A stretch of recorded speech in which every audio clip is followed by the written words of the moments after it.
Tigers are taking the field. First pitch coming up soon. I think that was really cool. And That's good. That was scripted That's by good. AJ. Just shows how he And we're good on this how he end. can get to these young men to buy in. And, Yeah, let's go Tigers. and, Exactly. that's Tattoo. something Torque will never forget, and Miguel as well. Torkelson said Just getting everything kind of ready on my screen here. Mom and Dad, and it was emotional. He had to do everything he possibly could to hold back tears. But they will be at opening day on Friday. We hope you folks will be there as well. We know Javier All right, Baez everything's up and moving. Now I got to is get a guy my who has chat been up. so electrifying already here in camp. The offensive numbers may not show it just yet, but he's getting his timing down, Gibby, and he should be ready to go as soon as pitch one is thrown on Friday at Comerica Park. Yeah, well, he had over 30 homers last year. All right. I think he expects to Everything's up, contribute in the same moving. fashion or better. However, it's never guaranteed. But just overall, we're looking at Robbie Grossman right now. His second year in Detroit. All right, should be He good. showed good leadership last year when they needed it, but he's going to be that much more on top of it. Yep. In his contributions throughout the year. Akil Baddoo, he's All a righty. 5 guy. Had a very good year last year. They're projecting him have another good Just year. kind of waiting to see. It'll be Scooball against Springer, Bichette, and Guerrero. Springer, Bichette, Guerrero. Then Hernandez, Gurriel, Kirk, Tapia, Espinal, and Biggio. Now he's playing in left field, and he doesn't care, and he's got some stock as well. We've seen him hit a couple of high fastballs out of the park. So Tigers got a little more pop throughout their lineup. Hopefully the pitch. All right, gonna pitch step one. up and we'll win some more games and get And in there for a strike. The first pitch from Terrence Springer's Scooball up to and George Springer Scooball's is a pitching. strike, and it's 0-1. Fourth start of the spring for Scooball. 1-0 with an ERA of 2.08. Very odd camera angle this afternoon.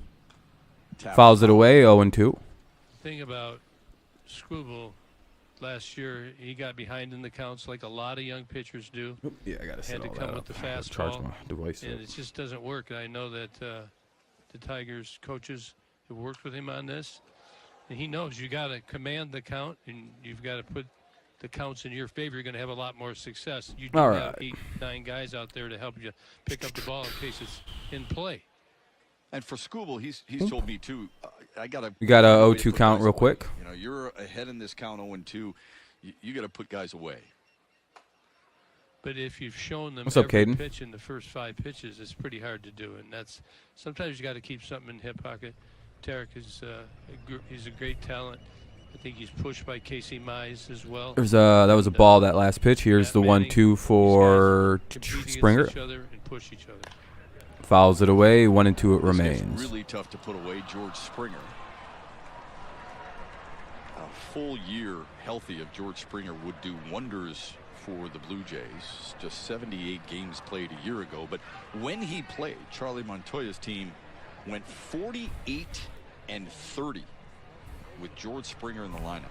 He's an impact guy. They play him to pull. 18 games over 500 with him playing. That'll be ball 2. Swallowed up by Tucker Barnhart. Oh. Charlie Montoya got an extension, didn't he? So he likes the Blue Jays. Okay, it's like 2-way. where they're headed. Or 2-2. Lots of young talent. The crowd went off. I thought he swung for a second. I was like, well, what the hell was that? Vladimir Guerrero Jr. Don't have to Here's go the much 0-2 or further. 2-2. And struck his ass out. Scooball retires Springer looking. The strikeout machine, Scooball back at it again. 1 away here in the first. Now up is Bo Bichette. Right on the inside corner. That one breaking ball changeup he threw down in the dirt got Springer's attention, and he takes the fastball for strike 3. You had mentioned Bo Bichette. All right. If you haven't left a like, consider doing so. Help get the stream a little bit out there in YouTube's algorithms. A free swinger at the plate for sure. I know. We got a 1-0 count for Bichette. Here's the pitch, and should be strike 1. And it's 1-1 to him. 1-1. Bichette wasn't just really good at Dun, getting on dun, base, he was dun, good at dun. scoring. Only Vladimir Guerrero Jr. scored more runs than Bo Bichette last season. 2-1. Hilarious that both of the top run scorers came from the same team, especially when you consider like all these dudes did was hit home runs. This guy's got Friggin' second last baseman year hitting by 40 himself, homers. lost with No Jonathan. second baseman will ever do Likes that the game. again. What's up, Goat? Big competitor. Oh, shit. There's one to left. That'll be at least a double. Maybe. Hold on. They might get his ass. Nah. He's in there with a one-out stand-up double. Man had to put on the afterburners to get there, though. Sheesh. Lunch break. Oh, that's nice. Yeah, I know it's the start of the week again, so, you know, these afternoon streams don't usually do as well. That's all right. Good job. Pick it up one time. Appreciate you stopping in, man. Throw to the cutoff. And these plays don't look like much, but when you play in the season, they are. You don't want that. Just don't short hop it. Make a good throw in there and just stop that runner at second base. Runner at second, one away here for the Blue Jays. Up is Guerrero. Early RBI opportunity for Vladimir Guerrero Jr. Well, that's not updating again back there. Currently in class. Yeah, I understand it. 95 mile an hour That's here. about a bummer.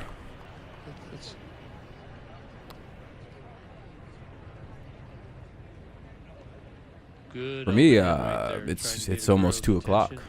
What's up, Daniel? Wants it again. Look at It's what 1:14, 1:15. So closer to 2 o'clock than it is 1 o'clock. Can't go backwards in time, you know. 0-1 count for Guerrero.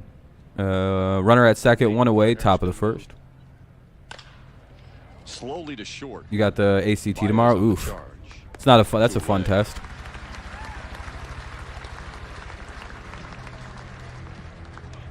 good. There's what the ACTs and the I'm glad you brought up SATs. Barnhart because you and I were talking with AJ Hinchip about Barnhart before the game today. It's either one or both. He's been able to build So with those are pitchers. crappy AJ tests. Hinch said that it Runner was at third and great 2 away. I didn't do good on to either one of those start things, Tigers. and I'm in graduate school. About Tucker Barnhart So- and what he does to help him become better. But I it- just but, you watched know, the I'm game fucking, size you there. know, When it started up and in. Watch when I'm he built different. Stuck that finger up in there like that. It was kind of like flat. BLC Like it next was Thursday. very, Sheesh. like, Yeah, it's right that up time of year against for that wall. standardized testing, isn't it? And, you know, it's like if he could. But see, talk to that my pitcher grades and were say, bad "Hey, on I those just tests know that because I did right bad on here math under and the elbow. science. Get I got it, nearly a get it. perfect score. I got a They 12 do out of it 12 with on the writing basic prompt for the sign ACT. language. And then We on don't the show a lot reading, of I scored signs. in the 30s. A lot of So, balls in the first time around. obviously, I'm just First mathematically balls got in retarded. every I'm time. pretty sure. I Hinch think said that's the you solution. don't I think that's what notice that Tucker means. Barnhart, and that's the big Is I'm thing. highly You literate give a catcher and I'm a great writer. this. I mean, Tucker But Barnhart if you is one try to get me true to close. do some And did mathematics, catch a it's better if I no-hitter have a last year. calculator or you Finally just in ask a May child, 8th. probably. It was the fourth in Cincinnati history, but there's something to be Math is said not my for the strong catcher suit. who's able I to do that. have to count on my fingers and shit. It's Spencer a weird Turnbull's block in my in brain. Seattle. And I want to be good at math or science. Here's the 0-2, and there we go. Way to strand a lead off or a one out double there. Runner gets all the way to third, but nothing happens. And yeah, we'll go to the bottom of the first. Good job by Scooball to pitch out of it. It'll be quiet because it's a commercial break, as per usual. Badu, Grossman, Baez, Candelario, Cabrera, Haas, Torkelson, Harold Castro, and Barnhart.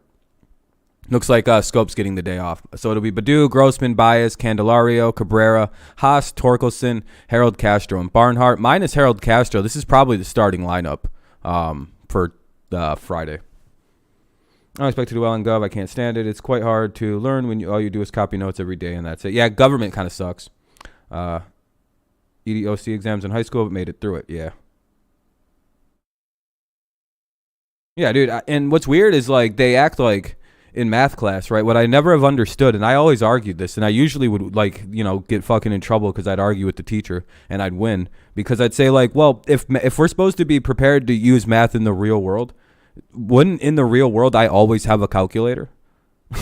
If I needed to do math that was hard? Like, what people, like, what business professionals are just out there going, what's 1,000 times 521? No one's doing that. No one, no, you know what I mean? Like, they're doing a calculator. Like, in what environment is there no calculator ever available to have? Do you know I was actually told that as a reason why I couldn't use calculators all the time and why I had to learn division, which is horseshit. Why do I have to learn that? A machine can do that for me. I don't ever need to know how to do that skill. I know how to divide small numbers, sure, that's quite easy. And as I've learned multiplication as an adult and mainly through weed, I learned fractions.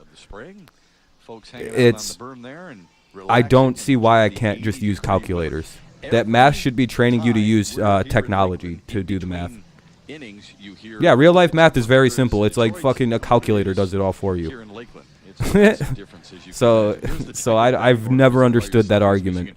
And I'm glad that schools are backing the fuck off the anti-calculator argument, especially now that all phones have scientific calculators on them. Yeah.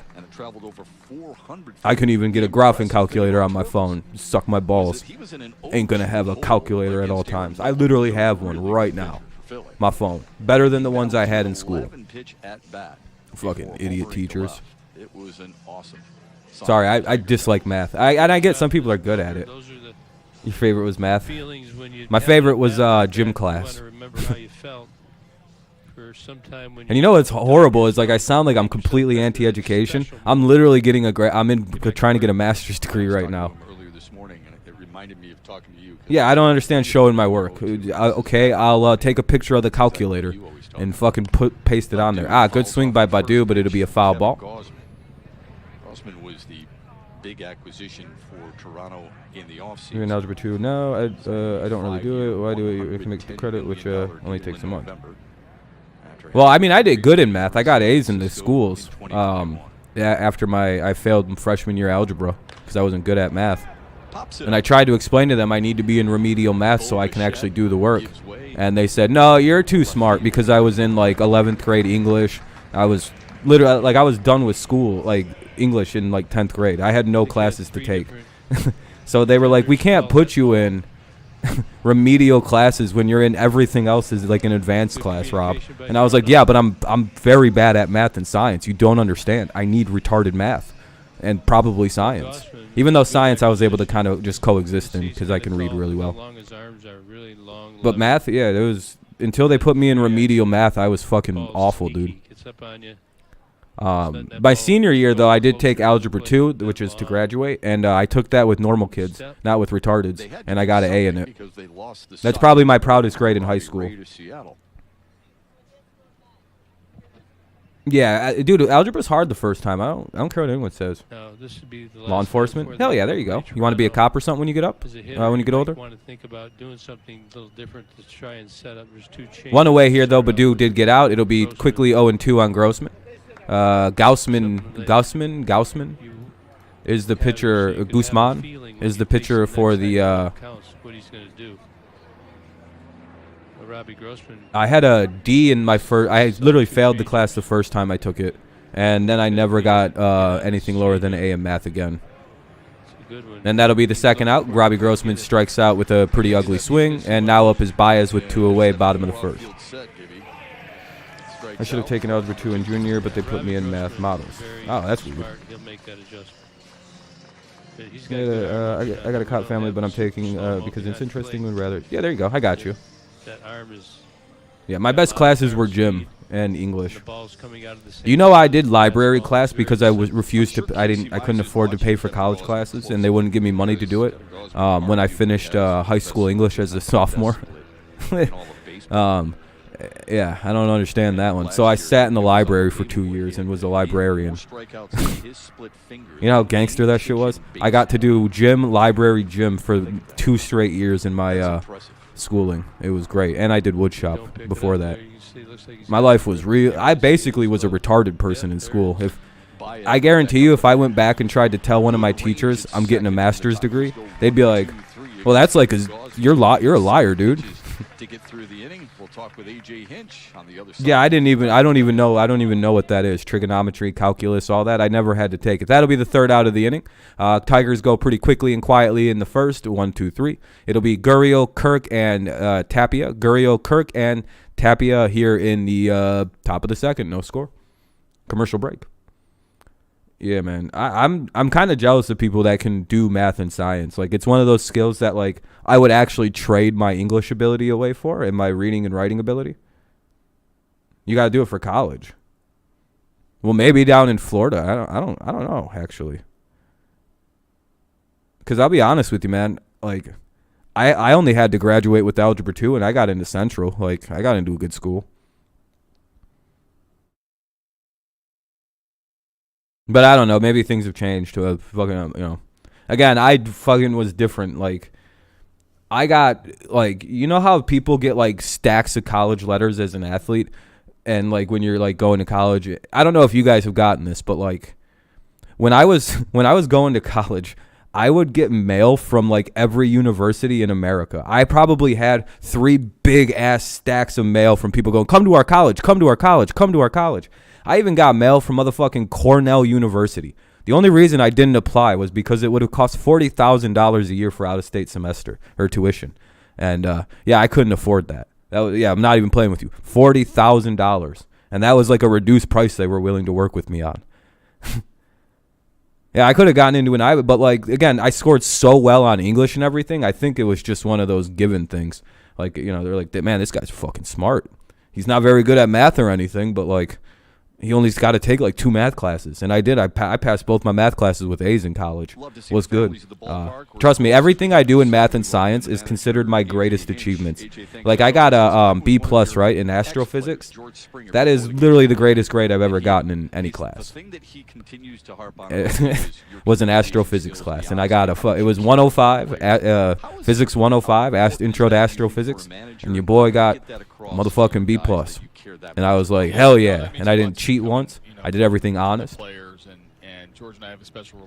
Best grade I ever got. 0-1 here for Gurriel. You know, to me, it's about communication. It's about being open. Can't wait for the regular season. Yeah, me either. Just showing them yourself. Trying to get into Florida A&M. Yeah, that makes sense a little bit. I went to a school that was kind of small that became a bigger school as I was there. So my degree gained value. All right, good luck with government, man. Just remember, you know, on every level. And so then when I don't really know what high school government consists of, but I could probably, you know, I'm pretty good at it. You know, for me, it's open. I took AP Gov. You know, everybody, 30 managers will preach it. I don't know how other AP guys Economics. I actually do what I preach and make myself available to these guys. Here's the 1-2.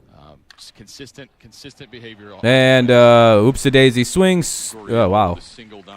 That was annoying. A check swing, just got a base hit. I don't think anybody was prepared for that move. You got the first baseman way off, which I believe that just literally numbers kind of show they don't do that very often. AJ, do you? Well, I can't defend the check swing inside the base. The bullet's what you're after. Yeah, I mean, obviously you're going where you think they're going to hit it, and you can't guard everything. And baseball is played by players, which is why the numbers aren't always perfect. And we're going, you know, obviously he normally pulls the ball, so yeah, so getting him off there, that's actually great position. That's a weird swing there. Kirk is up now with the runner at first and nobody out. Kirk skies it. Pops one up. Right, coming right should be the first out of the inning. Get out of the way. Okay, there we go. Yeah, I like the Bally Sports intro as well. All right, I just finished my Hitler notes, and now I get a free rest of the period. All right, Hitler notes. It's always fun to learn about Hitler in high school. You're like, damn, this guy is fucking evil. Now he's advancing. I love it. Like you learn about him through like osmosis in the culture, right? And then you like actually learn about the guy, and you're like, oh, this guy was actually just a bad guy. There wasn't a good bone in this dude's body. He seems like he was up to diabolical shit from the end of World War I. Like he went, yeah, this is fucked up. Wait till you get to the end and find out what he does to himself. It's quite hilarious. And quite cowardly. Special with them. Miggy has been tremendous with them this whole camp, and really vouched for him. At least like Saddam Hussein had the balls to go out alive. You know, by his play, and you know what I mean. He did. And, you know, it's very obvious. Last year I called Torque the first baseman. Alejandro Kirk made me laugh, but he's actually a good hitter. Yeah, he's actually I've known that about Kirk. He's actually like halfway decent. Like that before. Yeah. Well, yeah. I think that's I think that's a perceived thing. Yeah, he shoots himself right in the dome. Beginning of that meeting because we talked about defense and supposedly. We talked about running into Baez. We talked about playing in the shift. We talked about picking balls in the What's up, Kevin? I'm now working at GM. Found a lifetime job. Said to leave my friends at Little Caesars. Oh, congratulations, man. Yeah. Congrats, Kevin. That's what's up, man. That's a fucking good job in the state of Michigan. Hell yeah, man. I know all about, or well, at least in Ohio or wherever, you know, where you're from. That's a great-ass motherfucking job to get your hands on, man. Congratulations. Good work, man. Hold on to that. Don't let that shit go. How do you deal with that with a team, knowing that there's a possibility, Mile High, because a lot of high-ranking officials in the Nazi government did go to South America, and they did find a large number of them down there. 2-2 count with one away, runner at first. So, I mean, it is possible he did get... Oh, he struck his ass out. Good job. What a pitch. 2 down here with the... now up is Espinal. 2 down, runner at first, top second. General Motors is GM. In the Midwest, if you can get a nice job at GM in a factory and, like, you're fine with doing factory work, you're so fucking set, dude. You're making like $30 an hour. You're unionized. You get like all the benefits you could think of in the world. It's literally a dream job if you're looking for that kind of work. Like you have, Kevin's literally a middle class dude now. We still got to play on Friday. Like Kevin's life is going. He's gonna be like, man, I'm making a lot of motherfucking money in a year's time, Kevin. You're gonna look at your bank one day and you're gonna be like, holy shit. Because you're like a single guy. You don't got kids. It's life's gonna be pretty fucking nice for you pretty soon, man. Congratulations. Can he play? Can he not? How do you figure? Yeah, D Hill's gonna start out on the injured list. And so I got a he's couple little friends bit who want to behind, get into and now GM because like they do factory Akil work and they're will like be it's out there. We're gonna hard. play Willy Castro out there in the second half. I'm like, well, if you stop smoking fucking weed for 2 months, they'd hire you, you dumb fucks. Eric Yeah, that's not gonna happen, man. To beg to be in the lineup. Like, yeah, I would. Victor to center. Victor's been swinging the bat very well this spring. But again, some people are not the brightest. Play a little bit more, so. All you gotta do is pass them one drug test and you get hired in. Isn't it just the one, Kevin? Like I've always said, Gibby, the ones that play well are gonna 2 and 2, or 1 and 2 rather, or is it 2-2? They're not changing the count. All right, it's either 1-2 or 2-2. Where I live, there's a GM plant. Yeah, it's a good job to get, man. Try, like, if you can get your hands on one of those jobs, because they're like the car union's great to get into. Yes, sir, hair test. Yes, that's what I meant. It's a one-time test, and once you pass it, you're good to go. It's not just about the results. I mean, the results. And it's understandable. You're working with like super heavy machinery in that bitch. As bad as it's, I'm like anti-drug testing for work. But there are certain jobs where I'm like, yeah, no, I totally get that. You just have a feel for when guys are seeing the ball, when they're tracking the ball. You always wanted to do real estate, but the closest I made it to was helping repair the houses for my boss. There you go. I mean, that's a start. Real estate's hard to get into without an initial loan. That'll be a 2-out single for Espinal, I believe. Biggio's up now with 2 away and 2 on. We're gonna give him a chance to face some lefties, and honestly, Gibby, what I really want the most. Working the one Toledo, hell yeah, man. Yeah, real estate's hard to get into if you don't have like a way to save up a good pile of cash. And then you just kind of like need like initial money. That seems to be the big hurdle in real estate. Hey, congrats on spring break. Hell yeah. I mean, the weather couldn't be any worse today if you live in Michigan at all. But depending on where you live, it's awful. It's been snow shitty out. And, hitting dart in the next few minutes. I take like a 5-minute break and a free period in art since I finished the project, so I'll be back. All right, man. I appreciate you tuning in, man. Red suit. I've never done that before, so. Oh, so like Santa? They shift him. I know he's got power. He's got a lot of damage he can do. I think the more that's part of the second year. What's a red suit? Is that like a reference to? The small ball part of that game is going to be a part of it. Yes, Friday afternoon, Tigers White Sox. It'll be Eduardo Rodriguez versus ? Because I think the White Sox are dealing with a number of injuries. Also, Tim Anderson suspended the first 2 games, so like that'll make it way easier. He kills us. 1-1. 2 on, 2 out, top of the second. Blue Jays got runners at first and second to kind of clarify where the bases are, or the guys on base are. 1-1 count. Here's the pitch to Biggio in a second. Good pitch, 0-2. We saw how quickly things can turn. Or 1-2 rather.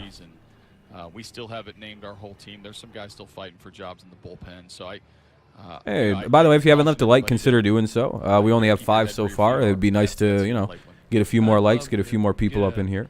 Vast picture of every tab on that one little program. Oh, he's going to go to the game on Saturday. Oh, boo. You got a lot of stuff planned out.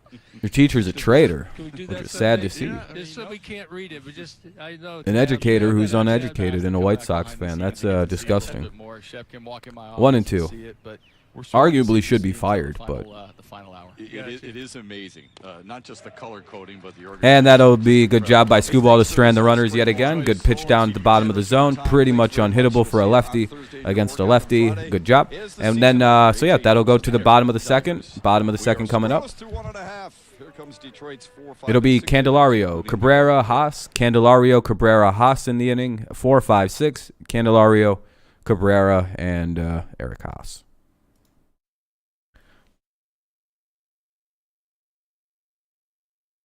Yeah, I mean, you know. Yeah, we only get good weather in the summer, but yeah, I know, Cameron. But yeah, Mile High.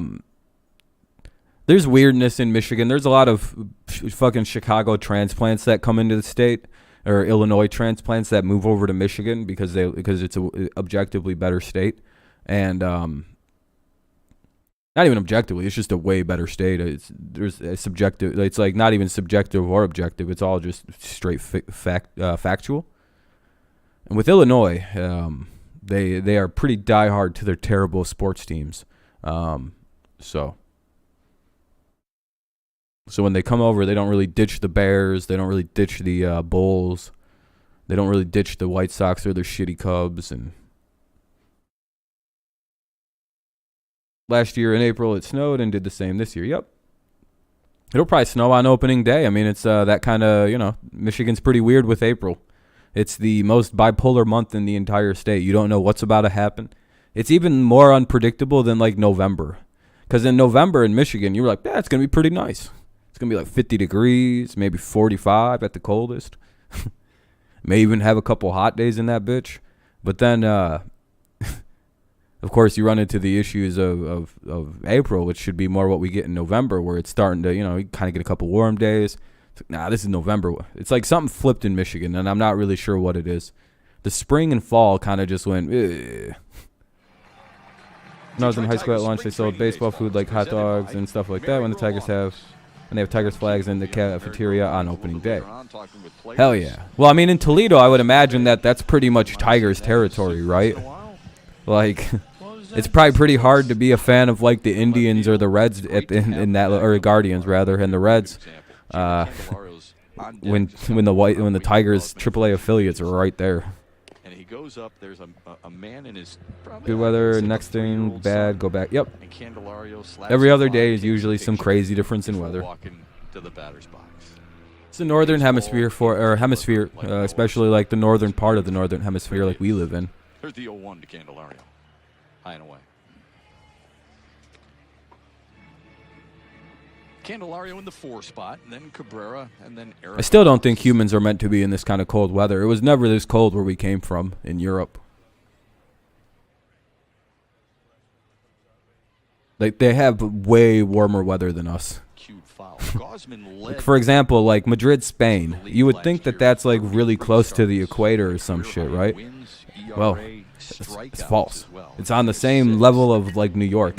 Madrid, Spain should have the exact same weather as New York, like, and it doesn't. It's pretty nice in Spain. That blows your mind, doesn't it? Just watching that ball come out. You're hoping to get a PS5 and MLB The Show if it stays on sale price. Oh shit, when's are you getting it like this weekend or something? Looks like 3 fingers across the top. And Terry Weather, same. Yep, 44 now, but I would be shocked if it snows. You mean you won't be shocked if it snows? My favorite food is probably lasagna. Gives you a better I can eat a whole lasagna opportunity to identify it earlier. in one go. That was a fastball that he fouled back. I quite like noodles and marinara sauce. I guess it's just that combination of those things. Because I can eat pounds of spaghetti at a time, and I'm a tiny guy. Next couple weeks. Hell yeah, man! I hope you're able to get it. Solid, you get opportunities you want to. If not, there's always MLB. You can buy a PS5 and get like MLB The Show 21, probably for like half price. Guys like Gossman on the mound. Oh shit! Candelario got a hold of one. That ball is Got it on the warning track. Candelario with the long fly out. He made good contact with it though, so there will be 1 away, and Miguel Cabrera's up with 1 away at bottom of the second. No score. Can't wait to get the Show 22. See, the Xbox way is the way to go with it if you don't mind not owning a physical copy of the game. I wish it was on Game Pass for PC. That's the one thing I wish about the show, because I can't afford to buy any games for a while. Probably for quite a while, but so I was kind of hoping that shit would come out on PC, but of course a couple of RBIs. It can't. Fucking idiots. I don't think they realize how much more copies of their games would sell if they put that bitch on computer. Like, why the hell is this game not on Steam? It's fucking crazy to me. Steam, Epic Games, just its own launcher from Sony. You could charge people like me $5 just to even have the service active. We pay for it. It's just like game, like it's on Xbox Game Pass. Why the hell isn't it? Anyway, 0-2 on Cabrera. Especially this year, he's been in a great. I wish. You know. On a day-to-day basis, at least since I've been here, and I've been here for. Yeah, that's what I don't understand. A lot of people are PC gamers, and they just like completely they put it on the Switch. Like, you can't tell me that Sony's looking at the Switch thinking, yeah, this game's gonna sell a lot of copies on the Switch, and then look at the PC and went, no one owns one of these. It's just like, well, what the fuck kind of thought process is this, Sony? PC gaming is one of the fastest growing ways people game anymore. They're just shutting out a whole market of people that would really like to play their baseball games on their very nice computers. Oh, well, maybe next year. Maybe halfway through the year. There's always rumors. They were close last year, and I'm pretty sure they're close this year. But it's something to do with Sony having like a weird reservation about like PC gaming. It's something to do with that. I don't think they see the viability in doing something like that because like it took them a while for them to even let Xbox and Nintendo get their hands on MLB The Show. So I guess they're just gonna be shitty about. It's like it's fucking Microsoft for the most part you're dealing with computers. At least. Last year, Oh well, eventually, right? It can't be that hard to port something for PC. You know what the problem is? I already can kind of tell what I think they think the issue is. Because of the computer's ability to be super accurate with the mouse system, I think they're afraid of letting people on PC play their game. Because all you would do if you figured out how to hit with the mouse and how to do all that correctly, you never would miss the ball, you know, because it's so accurate with like with a mouse and whatnot, compared to like joysticks and all that stuff with the controllers. So as a designated hitter, I think there's some fear with that, but it's like fucking make it so you have to use the gamepad.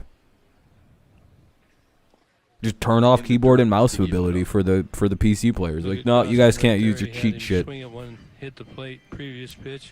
I get it, cross-play. They like to have the game cross-platform, yada, yada, yada. But, like, when you go ahead and play someone on PC, they could have a wicked-ass advantage with the mouse and keyboard, which I understand that because it is quite a bit more accurate. 2 away here with a 2-2 count for Haas. Tigers looking to avoid going 1-2-3 here in the second, but it doesn't look like that's going to be the case.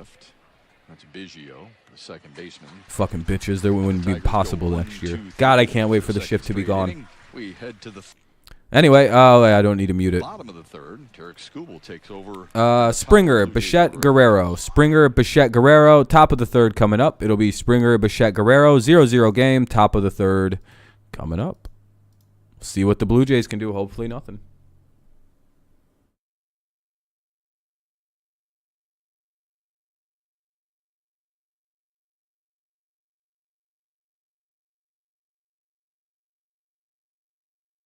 I don't know if you watched, what do you think of WrestleMania? I thought WrestleMania was good. All right, see you later, Cameron. Thanks for stopping in, man. Yeah, I thought WrestleMania was really fun. I thought Pat McAfee might have had one of the best matches I think I've seen in a long time. And then everything that followed after with him wrestling Vince McMahon. Well, actually just getting the shit beat out of him by Vince McMahon. Then Stone Cold Steve Austin came out and stunned McMahon in probably one of the worst stunners I've ever seen, which was absolutely hilarious. Dude, literally, it was so bad. The fucking Steve Austin was just laughing the entire time it was happening. It was, and then he stunned McAfee. I don't know, man. I was happy to see Pat, but it's also a stark reminder to I think everybody that even a former punter in the NFL that's gained a bit of weight is still a better athlete than 99.99% of all living humans. This dude straight leaped up to the top of the turnbuckle from like a standstill and also was doing backflips off the top of it with no real problems. He had a perfect swanton and shit. It's like, oh yeah, okay, never mind. Yeah, it's probably one of their best WrestleManias in a very long time. They did a very good job with this, with the whole 2 days. Kevin Owens fought Stone Cold Steve Austin, which is Austin's like retirement official match. First match he had in 19 years. General manager. The whole thing to me was just pretty. It was crazy. The whole thing was really cool to see. Half of this inning. Oh, let me. I got a message I gotta see. Yeah, wrestling did a good job. I might even fuck around and watch a little bit more now. On the makeup of his club, he told us the other day he really likes. What the heck? The mix of veterans and youth. So, get him to elaborate on that a little bit. Springer struck out to start the afternoon against Tarek Skubal.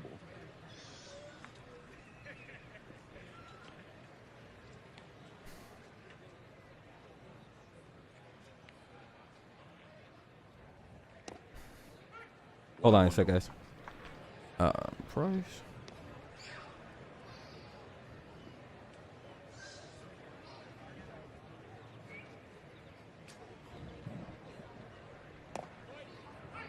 Skubal now ahead in the count.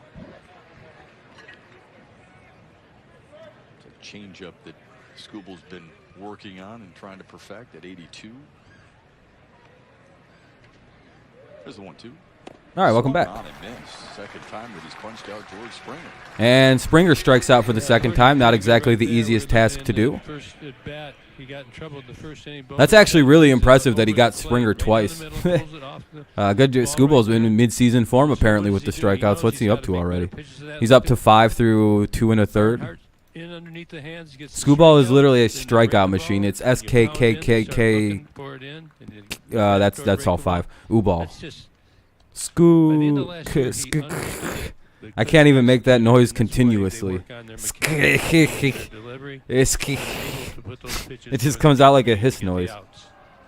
Yeah, Monday Night Raw. I might give it a quick 1-2. You know, I might watch it. One out in the first, but was left stranded. Wrestling is a lot better with the fans, though. That's for damn sure. That shit was awful without fans. I couldn't watch it. Tigers yet to collect a base runner against. I just heard too much shit. It was just like I don't know. I don't know. 1-1 count or 1? Yeah, 1-1. It's a potent Toronto lineup, don't you think, Gibby? I mean, this is a tough one to navigate. Yeah, it sure is, and they got some pitching that can hold the opponents down. You know, you just talk about putting pressure. I was talking to AJ about Akil Baddoo maybe safety squeezing on some first and thirds. You want to put pressure on your opponent, and you want to keep the pressure on. So when you have a long lineup like Toronto does, that's what happens. You make a mistake, get a guy on, you make a mistake, they hit it out of the ballpark on you. They're scoring multiple numbers. Another strikeout for Skubal. He's got that pitch working good today. 6 on the day so far for Tarek Skubal already. Can you look at he's starting it on the outside part of the plate? Look like a little cut action. Look at Tucker Barnhart, the way he sets up, just the inviting target. He moves way late with guys on base. Look at right on that edge right there. And watch how he drops his glove. Do you notice that? We'll have to ask why he does that. Yeah. He leaves it up. He drops it. Most people leave it right there. And I remember when I first met Tucker Barnhart, shake his hand. This guy's got a healthy grip. Yeah, he's a really good guy. Really good influence in that clubhouse. See if he drops his glove here. Look at him get right in there. Sorry, guys. I'm just taking care of something. I apologize. Aired on the right field line. What do we got? 2 away, Guerrero. At least you can hear the game. I always try to get into WWE, but I can't. But I never can. I used to get into it, but not so much. Yeah, I go through waves with wrestling. Like, I'll like it, then I won't, and then I'll like it a lot, and then I won't. I'm all over the place with it. I enjoy wrestling. I think it's hilarious. It's my favorite form of scripted TV, other than like South Park. But yeah, it's and everyone who tells me it's fake, it's like, yeah, so is everything you watch. Ah, fuck. Fucking I single. Oh, Guerrero's hustling for 2. And he got it. Sheesh. Guerrero put on the wheels for no reason in spring training. So hustle double there for Vladimir Guerrero Jr. Of course, trying to test the arm of the left fielder Eric Haas. And worked out well. Wrestling's, I like pro wrestling. It's, it's just like any other scripted form of thing. It's like, yeah, so are motherfuckers be like, wrestling's fake, right? Yeah, the Avengers was real. Did you know that? Fucking Brings up nerds. Teoscar Hernandez. We talked about the challenges of this Toronto lineup. Oh, he's been working hard on base running. Oh, that works. I didn't know he was. Maybe it's something he's working on for the spring, like base running speed or something. That makes sense. Good stop by That actually makes a lot more sense, Mile High, because I was like, why the hell is he running like that in spring training? I'd be trotting to first base on a fucking single. I'd be like, listen, coach, I ain't getting hurt running. I got bad history with shin splints and a whole bunch of other issues, which I actually do. I get shin splints like a motherfucker for some reason. You know how nice that is for me about halfway through every single athletic season I've ever been in when I get to stop running? Motherfuckers will be out there running foul poles. I'll be laying in the grass doing sit-ups like, oh, I feel for you guys. I'm so sorry for your struggle. You guys shouldn't have lost like that yesterday, though. Talking all this shit, doing fucking push-ups and sit-ups. Because I can do those all day. I hate running, though. I fucking throw up after I run every time. My shins hurt. I'm telling you, I'm the worst athlete ever, but I can throw really good, so it is what it is. Tigers have the shift on. I can't jump. Here's the 1-1. I probably ran like a 5'6", 40-yard dash. Distance running, I was actually pretty good at. If I could just set my own speed and kind of just fucking beat people in a mile race, I usually could do a mile in about 5:30. Right around that range. 5:30 to 5:45 is my mile times back in my heyday. But again, I was the model of stamina, not the model of fast. I could go top speed, which isn't very quick for a very long time. Jammed him to make it 2-2. But I also was very good at stealing bases too. It's all with baseball. I don't know if speed helps with stealing bases. Obviously, if you're fast, you don't have to work as hard with like, you know what I mean. Like you don't have to work as hard to get through like to have like technical skill. But like if you're not fast, you can steal bases when you don't have a good catcher. Which most high school catchers kind of can't get you. Jesus Christ, man. Scooball's on it today. Scooball strands another set of runners. And Scooball has 7 strikeouts through 3 innings. 7 strikeouts through 3 innings for Tarek Scooball. He's getting 2 an inning right now, just like Aaron Nola was. Good start so far for Mr. Scooball as we head to the bottom of the third. 0-0 game. Up for the Tigers, it'll be Torkelson, Harold Castro, and Barnhart. Torkelson, Harold Castro, and Barnhart. I wish they just announced that Willy's not making the team so I could stop saying Harold Castro. And I could just be like, it's just Willy. They're just Harold. Hey, fucking other Castro's in AAA. He stinks. Can't hit. You know what's crazy? I found out today.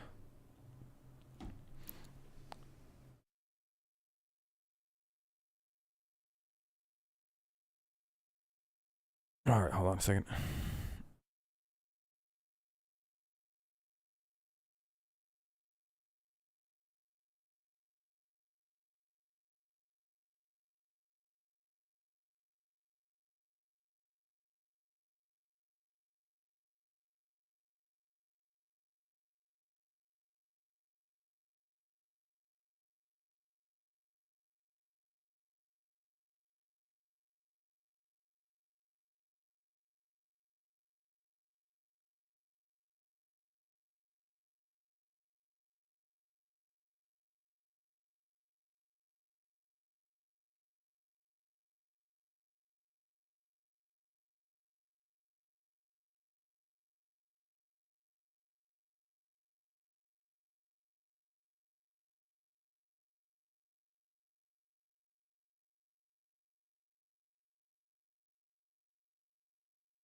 Bottom of the third, Spencer Torkelson would lead off for the Tigers. The general manager, Al Avila, he and his staff who drafted him 1-1, and now he has made this team, joins us in the booth.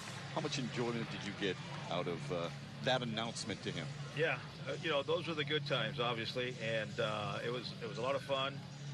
It was great to see his expression, and the truth of the matter is he didn't know what to expect, and which is pretty cool. All right, there we go. You walked in there with all right guys in there, huh? Yeah. Cabrera was there, and obviously AJ and I, and as you guys know, the conversation was more about the defensive play and the situations. Oof. Right at Bo Bichette. Motherfucker. Gibby and I were talking, he's earned it, right? I mean, Do you know what I hate more than anything in baseball? When a guy makes contact like that and it goes right at a motherfucker. Do you know what we call that? It's called the Atom ball. So that's what you want to see. Because you hit it right at him, and the guy made a catch. Handle things that are going to come his way at the major league level. I'm talking; those are smoked usually. Yeah, you can't even really be mad when you get out like that. You're like, motherfucker, I hit that as hard as I physically, as well as I physically could, and the motherfucker just made a play. Can't get mad at it. You're just kind of like, damn. But also, that's a good sign. You want to see, like, there's a trend with hitters, right? With good hitters, anyway, I've noticed. It's either they take right off or this is the usual trend for young hitters. They go through the period of the initial, which is either really good or really bad. Then there's the adjustment period, which is about a week or two into that. And we seen that with Baду last year, the hot start. Then he went into the adjustment as teams figured out his weaknesses. You know, they pitched around it, pitched to it, you know, that whole thing. And then there's the period where they get over the adjustment period that the pitchers have made. It's called the hitter's adjustment. And you see it slowly through the gradual process of striking out, weak ground outs, weak fly outs, maybe the occasional home run. But then all of a sudden they start smoking baseballs at people. I'm talking like some of the hardest sounding hits, and they'll go right to the shortstop, fly out on a line drive shot to a center fielder somehow. And it's the most frustrating thing you'll ever see because you think that's going to be a hit because of how hard they hit it. But the thing with the way that they're timing the baseball up is they're making such good contact, they're always smoking it. By the time, and now the next step for after that is you start aiming the ball where you want it to go. So they have the confidence that they can make good barrel on bat contact, and then it becomes hit the gaps. Start shooting it to gaps, and that's the evolution you want to see with a hitter. Usually, you want to start seeing line shots to the gaps. Like that's the perfect hitter in my opinion. Like occasionally the ball is going to go out with the contact being made. It's good, hard, solid contact. Becomes base hits. Like it's like a guaranteed trajectory. Atom balls are annoying, sure, but it's also the sign of a hitter becoming a better hitter. We have some final decisions to make on our bullpen because of some of the guys that are nicked. Again, there's always the outliers, right? That just kind of immediately hit. Just a few moves left. But even those guys kind of go through a mini adjustment period where they have to get it back and get used to it. I mean, I believe Fernando Tatis even had a minute where he wasn't, absolutely just raking baseballs. What do you like most? It was probably right about the middle of the season. Guys figured him out a little bit, then he figured them back out, and now he's fucking going to be killing it again. It's just one of those weird ebbs and flows of the game of baseball, especially early on for these guys. 2 away, though, for Barnhart with a 1-0 count, and he fouls a pitch away, 1-1. Victor Reyes is going to take a step forward and contribute more this year. It's been a process with him, and every year he's gotten a little bit better. So that should. You know who's got one of the best young swings I've seen in a while? That Torkelson, man. That fucking swing is so good. That home run this dude hit yesterday, man. He fucking. I was like, oh boy, if he swings like that, if they throw him a regular inside fastball in the regular season, he's going to be doing some damage. Bloop single, not going to get down. A little too much for it to bloop. All right, so it'll be Gurriel, Kirk, and Espinal? Tapia. Gurriel, Kirk, and Tapia. Gurriel, Kirk, and Tapia. Top of the 4th, 0-0 game. Blue Jays throwing a no-hitter. Guzman is smoking us. Sheesh. Tigers getting no hit right now. It's embarrassing. Probably perfect gamed, actually. But yeah, Gurriel, Kirk, Tapia, top of the 4th coming up. Top of the 4th coming up. It's a 0-0 game. Tigers haven't even gotten a hit.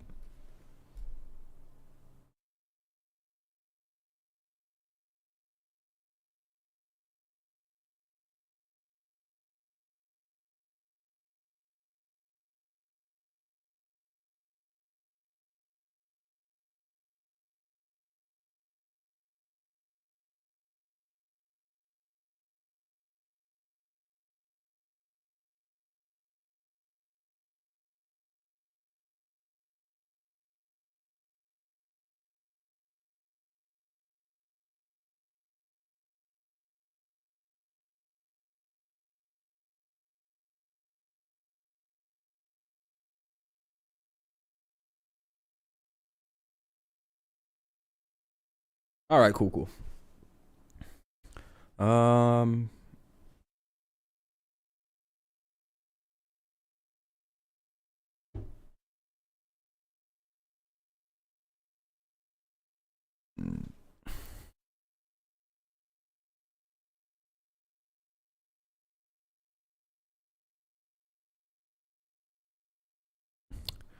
Yeah, I don't know why I'm being so quiet right now. You guys ever been on the internet? I don't think you guys can get that joke. Never mind. I don't know if you guys are old enough to understand the reference I just made. I'm barely old enough to get it. The AL Rookie of the Year will include Julio Rodriguez, Bobby Witt Jr., Spencer Torkelson, Adley Rutschman, Shane Baz, eventually Riley Green, and among others. Skubal out there for the fourth to face the 5, 6, and 7 hitters in this Toronto lineup. Lourdes Gurriel, first pitch swinging. Let's see, Bobby Mid Jr., Shallow left center. Out is Baez. Julio Midriguez. Give way to Akil Baddoo. Good call off. You could see. Wow, they finally, the Tiger, look at that. Great defense by the Tigers. They gave the ball away to the center fielder. Akil, like you're supposed to do out of center field, takes control. Hey, that's what you want to see. All the guys, this was a perfect defense. Great communication. Shortstop initially. Okay, everyone's coming in. All right, everyone. Left fielder was coming in. Shortstop and second baseman were coming in. Baddoo came in and said, hey, I got it. Left fielder peeled off, and everybody else just kind of went in for backup in case he didn't field it clean. Fucking great job. That's what you want to see. That's the kind of things you look for in spring training. Is like, how are they communicating on defense? Are they letting the player who's supposed to get the ball, which is the center fielder on that play? Yeah, that's good. That's fundamentally great baseball. And everybody was backing up. Everybody was in the right spots in case Baddoo missed the ball or had an error. So that's what you like to see. And you take things like that for granted when your team was fucking the worst in baseball at defense last year. So that was cool. And that's nice to see the evolution of these young guys like that. It's been fun to watch. It really has. Oh, goddamn. If that big boy would have made contact with that pitch, that ball would have went 800 feet. He swung so goddamn hard, Kirk did. He fell down. That's my favorite swing, when someone swings so hard their back foot gives out and they fucking buckle a little bit. It's like, dog, calm down. You don't got to swing like that. That's why you missed. Yeah, he made good contact, popped it up. And more good job. Wow. To start the fourth. They're giving up. Everybody was converging again. Second first baseman. Grossman comes in, makes the catch, and calls it. Good job. That's just what I like to. I don't know. Maybe I'm just. You guys don't understand. I really hated the team last year when they made errors. Like, that's my biggest pet peeve in baseball is probably the error, because it's like, dude, you're getting paid millions of dollars. Can you not fucking make that mistake? And once or twice is fine. I won't get that pissy about it. But like, the rate at which the Tigers made errors and bad plays last year was enraging. It's like, you guys are literally professionals. There is no reason to be this bad at playing defense. Like, I see more solid fucking defensive play in little leagues. Baddoo, Grossman, and Baez. Baddoo, Grossman, Baez. Here in the bottom of the fourth of a no-score game. Good pitching so far from Guzman and Skubal.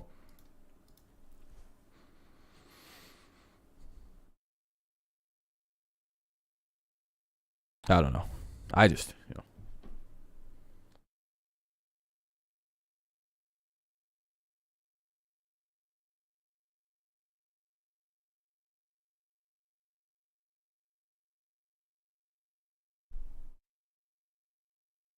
Gotta check something.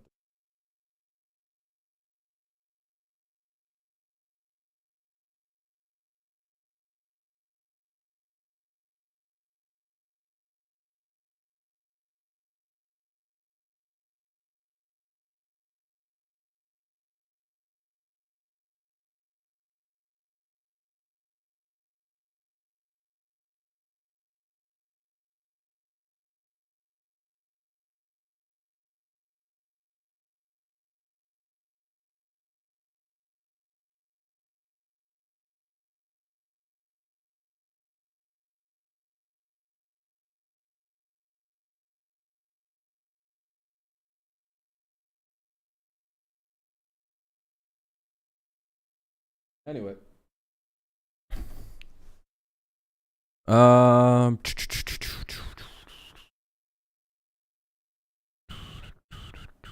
Commercial break right now. There's just very little to talk about in between the innings.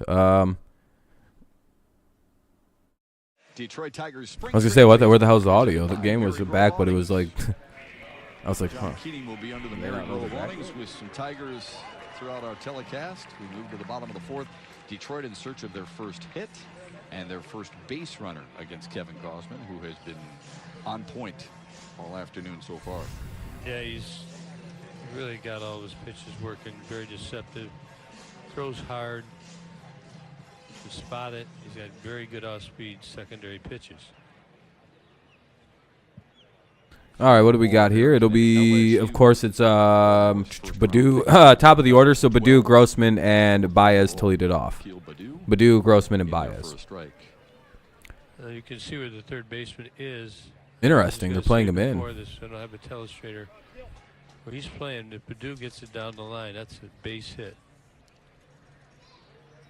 Interesting alignment here. Practice here. You got 2 or 3 games up. If you're Badu, just poke it down the left field line so they stop shifting on you. Like,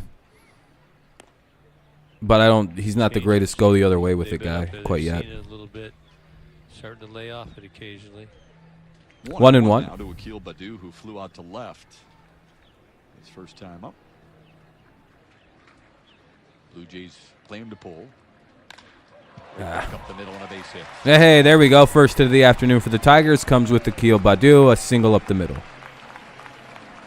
The biggest hitting stat in my mind to tell you how to hit is when you get a ball like right here, right down the middle, ahead 1-0 in the count.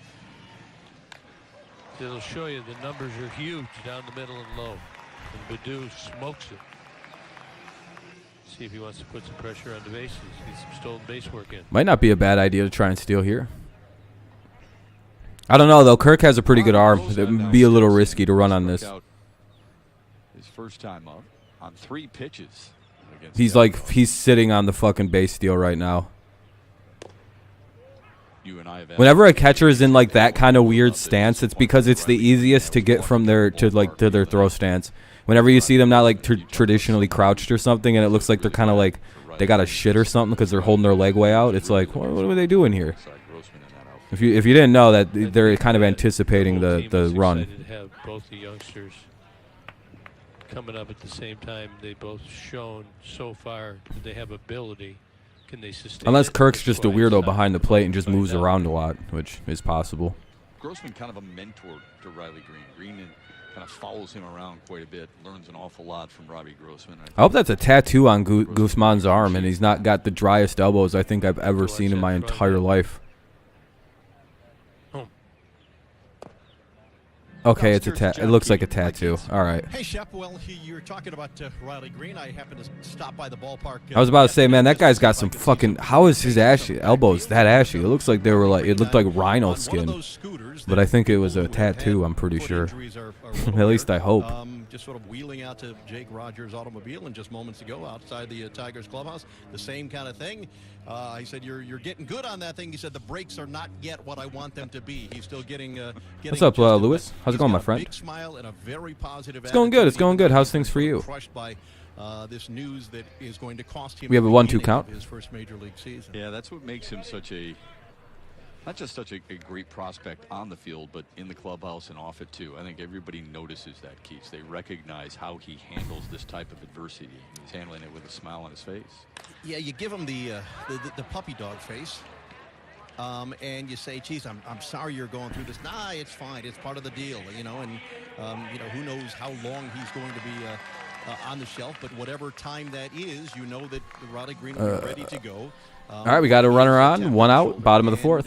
You know, looks at this as another obstacle that he must. So Grossman got out, and of course Baddoo singled to start off the inning, and now up is Javier Baez, who would be kind of nice to see him do something, maybe blast one out here. Just not perhaps as soon as he had hoped. Yeah, the good news is my dream is to always see somebody hit a home run in spring training and completely overreact to it, like completely pimp the home run.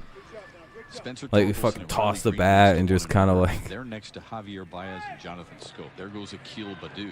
I'm glad to hear your life's going good. Oh, Baddoo steals the base. Yeah.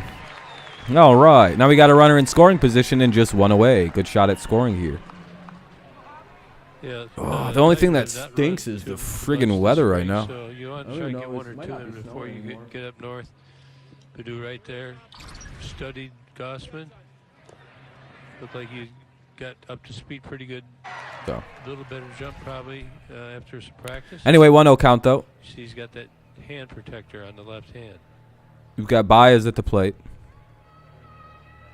Oh, yeah, Michael. And a chance for Javier Baez to drive. It's always go Tigers. Here's the 1-0 and a bad pitch inside he swung at. Oh boy, this is gonna take a little getting used to with Baez because everyone kind of understands the free swinger thing about him. He swings at what he's gonna swing at. He's a strikeout pretty early in an at bat kind of guy. But also like there is numbers that go along. He's part of that new era of baseball where it's like the strikeout isn't that big a deal, and the home run is just is more. It's like 18 times more valuable. And so again, he's probably not going to hit a lot of double plays, or hit into a lot of double plays. He's just going to strike out a lot when he gets out. I will say this in talking with Javier Baez so far this 10 years ago, that would have been an issue, but nowadays, not really. You know who I feel bad for, and who just missed out on being a good player? The electricity provides. Per new statistics, Adam Dunn. Business-like. You love Detroit, same here. If you remember, Adam Dunn literally hit home runs or struck out. Like if you don't remember Adam Dunn's career, that was one of the most perplexing careers probably baseball's ever seen. Because the guy hit like 200, he'd hit like 35 homers a year. It was literally, it'd be like he'd strike out on 3 pitches, hit a home run, or a long single double. Oh, a Lions fan. I like the Lions too. I root for the Patriots. Have since I was a boy. But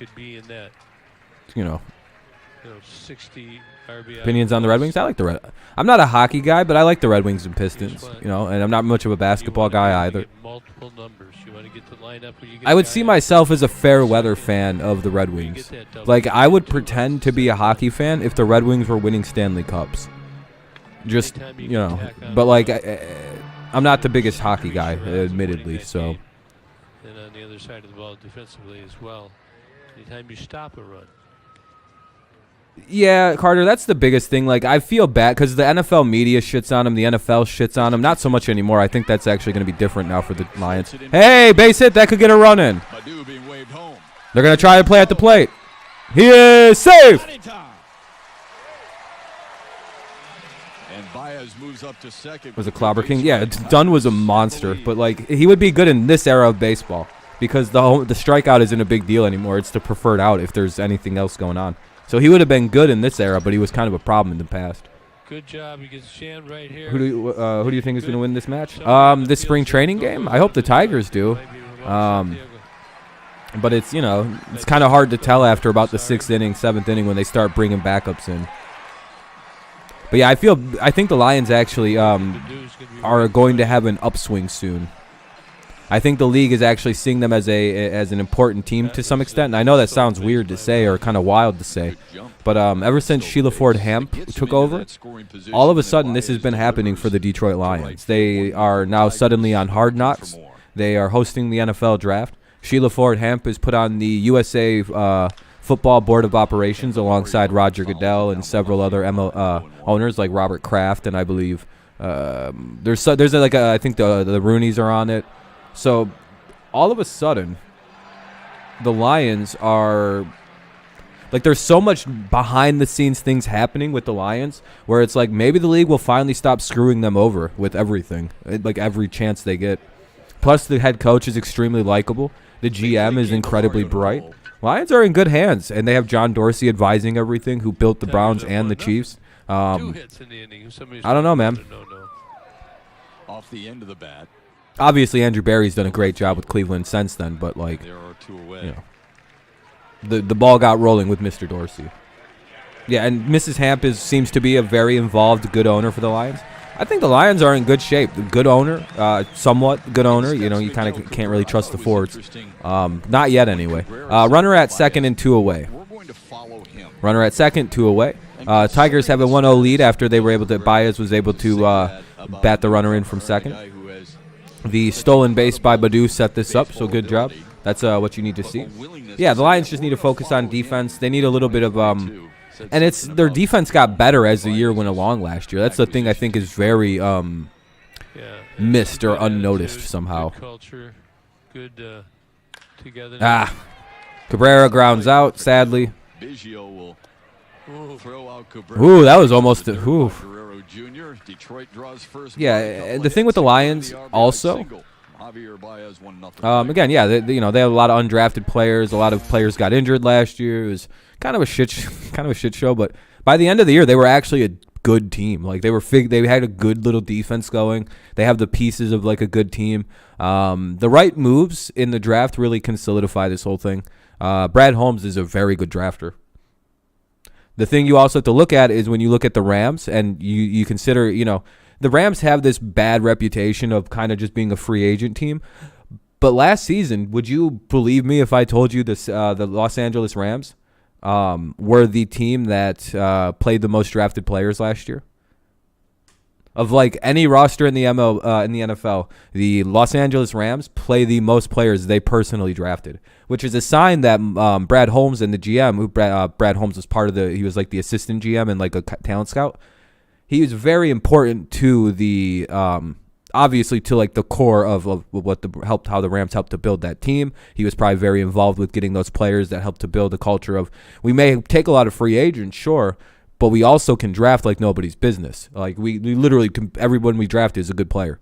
And that's something you can see with the Lions. They did very well with their draft picks as well as the undrafted free agents. Consider Jerry Jacobs. Consider the like they have so many young players on that team. It's fun to watch. It's fun to see what happens with the Lions, especially with Aaron Glenn as a coordinator. Like, there's a lot going on there. Lions actually have a lot to. If you're a Lions fan, you should actually be excited for this season. And I know it sounds awful, and it's not fun to get excited for a Lions season. But and you may not even make the playoffs. But there's a budding team there. It's hard to point out and be like, oh, they're doing everything wrong again. It's like, not really. Not even like close. It's quite, and a lot of people got traded out in the NFC North. It opens it up. Who's winning the match? The Tigers are up 1-0 right now, Michael. I have never been a fan of the shift. I'm pretty sure they are enforcing rules on how many people can be on each side of the field, so maybe that. Yeah, they're oh fuck. That'll be a double for a leadoff. Espinal pokes it into the center or into left field corner. Leadoff double for Espinal. It'll be Espinal, Biggio, and Springer, obviously, but they just got a leadoff double. So now it'll be Biggio, Springer, and Bichette. 9, 1, and 2. Yeah, they're actually banning the shift, I believe, Carter, or they're going to eliminate the shift, or limit it to number of times per game, or just get rid of it. They already voted to get. I think this is the last year the shift gets to exist. I'm so fucking happy it's gone too, man. But I also understand like there is some strategy I like to the shift, right? So I would rather see them like not outright ban it, because I do kind of like some aspect. I think it's a cool thing. 3 a game. Toronto, the most you can do it 3 at-bats a game. On the first pitch. That's all you get. But for better strategy, if it's about strategy, 3 a game. I literally think that would be a really good way of because there's people like me that are diehard against the shift, right? Like I hate every aspect of it, but I also see why people kind of like it, and I kind of get it. But like you shouldn't be able to shift unlimited. I think there should be a limit on it. You're just starting to get into some length. You have to have 5 innings mentally. Yeah. Cabrera will actually be able to have. Well, he's a year late. Guys are starting to come around. I feel bad for some guys. You're getting close to that third time, so you really got to make that. Yeah, like certain hitters, you will always want to shift on, right? Like you'll be like, yeah, we're not going to let him bat in the bottom of the 9th and have a free fucking at bat.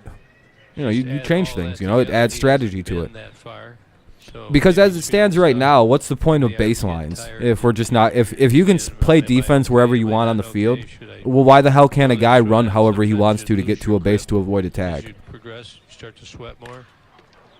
Oh, what a play by Scooball! Yeah, they got it. They got Espinal now. Biggio able to move up to second, but Detroit able to record. Good job by Scooball. Great reaction time. Scooball makes a play, and then he gets a guy. Then they caught Espinal in a rundown, so they get the runner at second. But I mean, Biggio's a smart player and took second on the pickle. Gets his arm up, and he freezes. doesn't panic. They're showing the wrong play. It's not the right play there. They just showed the wrong play, and I'm very glad that Gibby pointed that out. He was like, "Yeah, that's not the right play. I don't know what the hell they just showed us." That was a nice strikeout. All right, one away, top of the fifth. The runner at second. Now up is top of the lineup, Biggio, or Springer, who's had a tough night or a tough afternoon. Okay, so here he goes. Is this the right one? There we go. Yeah, there you go. He doesn't throw it, and he gets rid of it. Yep. You run down the batter, too. You don't throw it because that could make an error. You just run the guy down. Because he knows he's fucked. He just is trying to make it so he can get that other guy to second base. That's the point of what he was doing. So good job by the guy. Good job by who got pickled up there. Base runner, when you get into a rundown, you like it when the pitcher, you want a pitcher to have it in their hand because. Oh, Espinal. Yeah. Okay. So yeah, Espinal did a good job there of letting Biggio get to second base anyway because he fucking ran the bases bad. All the time. It's probably why you should be a little bit closer to the base and not be running on contact on a ball on the infield. It started out as bad base running, but he was able to save it. He corrected his own mistake. Because I mean, honestly, what the fuck was he moved? Well, why was he even like in a gettable position on a ground ball in the infield? That's bad base running. Like that's fundamentally shitty base running. But he did the right thing by kind of just, fucking distracting them enough so they could go get Biggio. Or so Biggio can get down to second on his mistake. But it is what it is, Sometimes it happens. And not everyone can't be perfect 100% of the time. Even though if you're a pro baseball player, you would think base running is pretty fucking second nature. You read it this year yet? A little bit. But that's why you gotta, can't ever relax on your laurels, let yourself get too comfortable because you'll start making stupid ass mistakes like Espinal did. That's embarrassing. Like he's probably gonna get yelled at by the base running coach. The head coach will be like, "What are you doing, dude? How'd you get caught like that?" Teach you that shit in Little League. You just don't move on a ball on the infield. You take you actually go backwards on a ball on the infield toward the base. At least I did. I never got caught like a bitch. So. I hit one double in my life, so it's not like there's a fat sample size of me getting to second base and being in a position like that. If you're a pitcher and you come out, you can still take and be a designated hitter, but you can get pitch hit. I was not quick enough to hit doubles, man. Let me tell you, that double I hit one time, I thought it was a home run. I even flipped the bat and everything. Hey, there we go. Jesus Christ. Springer's gonna fucking go beat a bat against the wall for a few minutes, dude. Sheesh. He's like one of the hardest guys to strike out in baseball too, with Springer. 3 times in one game. That's pretty rare. That might be the first time I've ever seen Springer go down like that. Down he goes. Guess it's difficult when they ain't telling you the pitches anymore. I'm just gonna keep making 2017 Astros jokes. It'll be like 13 years later, and I'll be like, "Do you think that Correa misses the cheating system down in Houston yet?" It's like, dude, he hits 350. What are you talking about? Casual. Just making shitty jokes.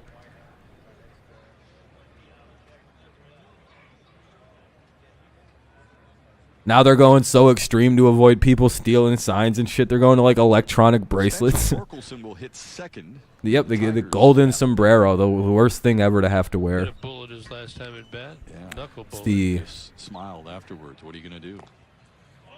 Somebody told me it was 4 strikeouts was a golden sombrero. I always thought it was 3 too, Lewis. 2 away with the runner at second. 1-0 Tigers lead. They're trying to hold on to this 1-0 lead despite a leadoff double and then a second runner getting to second base. Good pitching this afternoon by Tarek Skubal, really. I mean, he's on top of his game right now. He's ready to go Sunday. He's probably the 3rd pitcher, right? It's probably going to be Eduardo, Casey, then Tarek. And then Manning and I believe Pineda. That's it, right? That's the 5. I thought I've always been told it was 3, and I've always gone with 3, Lewis. But like I've heard some people say 4, and like I looked it up and it did say 4, and I was like, but it's also 3. So I was like, oh, what the fuck is it? It's better with 3. I've always called it the 3 with the golden sombrero. So he stands up And then last year I got like corrected on it, and the person was like somewhat right. We were both kind of right in the thing. Oh, barely missed. Looks to me like he's pretty much committed to the middle. So I'm gonna just stick with calling it the golden sombrero. However, if you hang a breaking ball, What a hilarious term for striking out 3 times in one game. The golden sombrero. It's just like, that feels like it's sad, but it's actually just a giant golden party hat. And Haas has got it. Hey, there we go. That'll be the 3rd out of the inning. Way to pitch out of it. Get out of a leadoff double. Good job by Tariq Skubal. So, am I the only person who, when they first heard the name Tariq Skubal, thought someone else completely different? Wait, really? What? What a golden sombrero is? Well, sombrero is just like a big party hat. It's like a hat I only see associated with like Hispanic fiestas and things of that nature. It always seems like in some kind of like Hispanic fiesta, there's people wearing sombreros, or if it's like a joyous occasion, you always see Hispanic people with sombreros, and I'm like, how is that being golden a bad thing? Seems like you're basically like, I don't. That's just it's the wildest. Just that was a quick turnaround. What the fuck?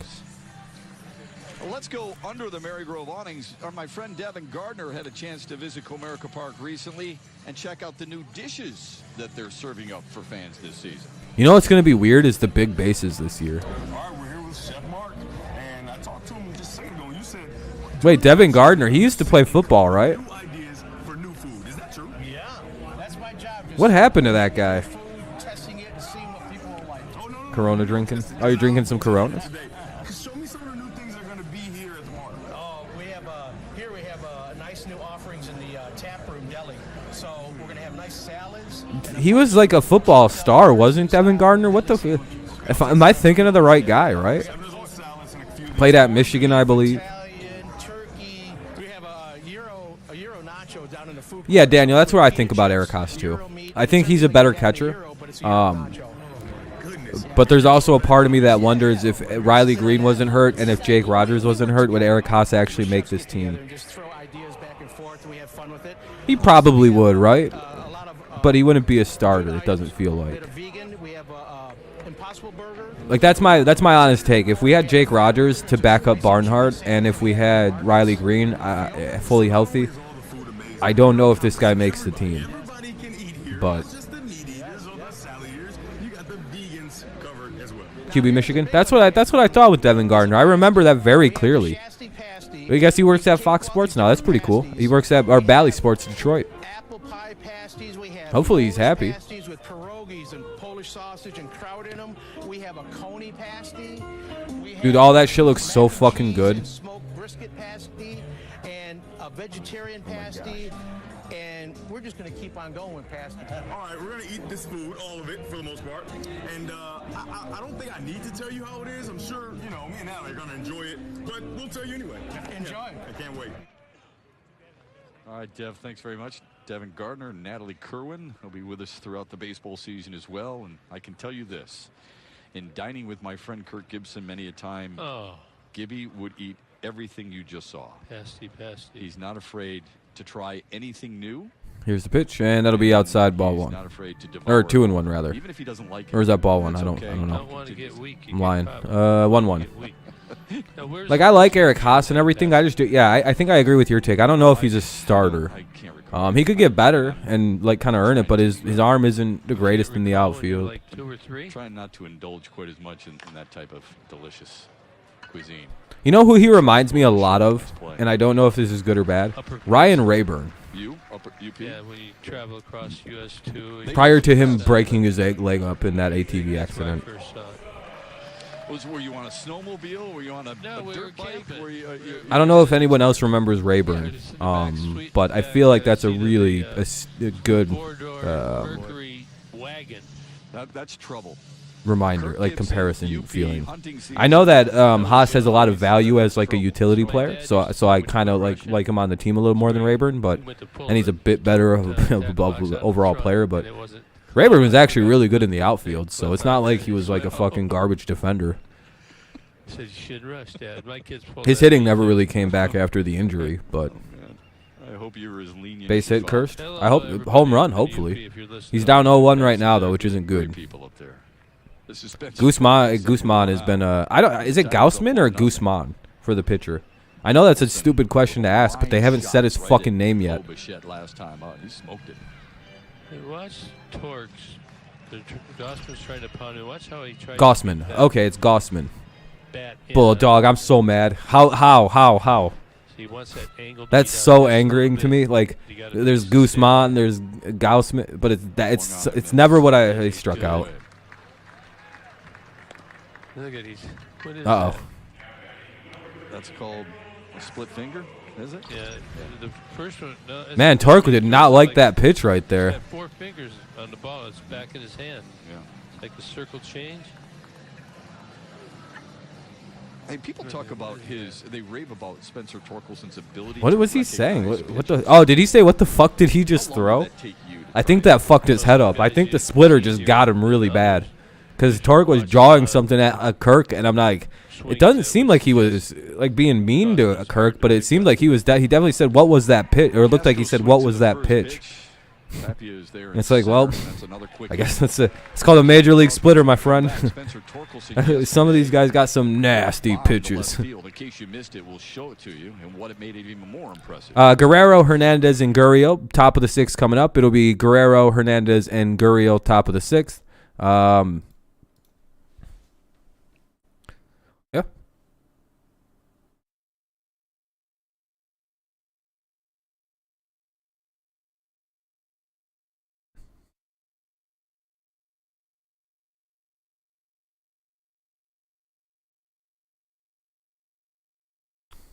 Dun dun dun dun dun.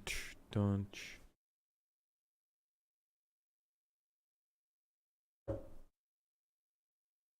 All right, it'll be like I said, it'll be Guerrero, Hernandez, and Gurriel. Top 6, Tigers lead 1-0. Probably won't see the starters for much longer in this game, in all honesty.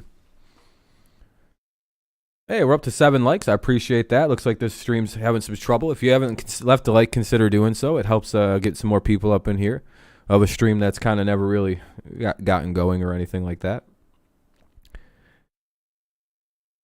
But I'm pretty sure everyone who's here has left a like. It kind of is the feeling of it. So I appreciate that, everyone. Thank you very much. I appreciate it. The little stream that never really got going on today. But it's all right. I'm excited for the weekend. I'm excited for Friday. Getting in. Oh boy, Jimenez is in. All right. Well, they've pulled Skubal after 5, so now pitching will be Joe Jimenez. Wow, that's hilarious. Skubal can get the decision today. If the Tigers hold on to it, don't ever blow the lead, they could. Skubal gets the W. A productive one. He gives way to Joe Jimenez in a wall side windows pitching change.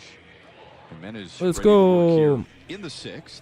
All right, it's Big Joe Jimenez coming in. Hitters in the Blue Jays lineup. Skubal's line, Kirk Gibson, 5 innings, 5 hits, no runs, no walks. No and walks. 8 strikeouts. Jesus Christ. That's a good day's work, isn't it? Skubal had no walks and 8 strikeouts today, man. He fucking killed it. We're stopped. Here we go, Tarek.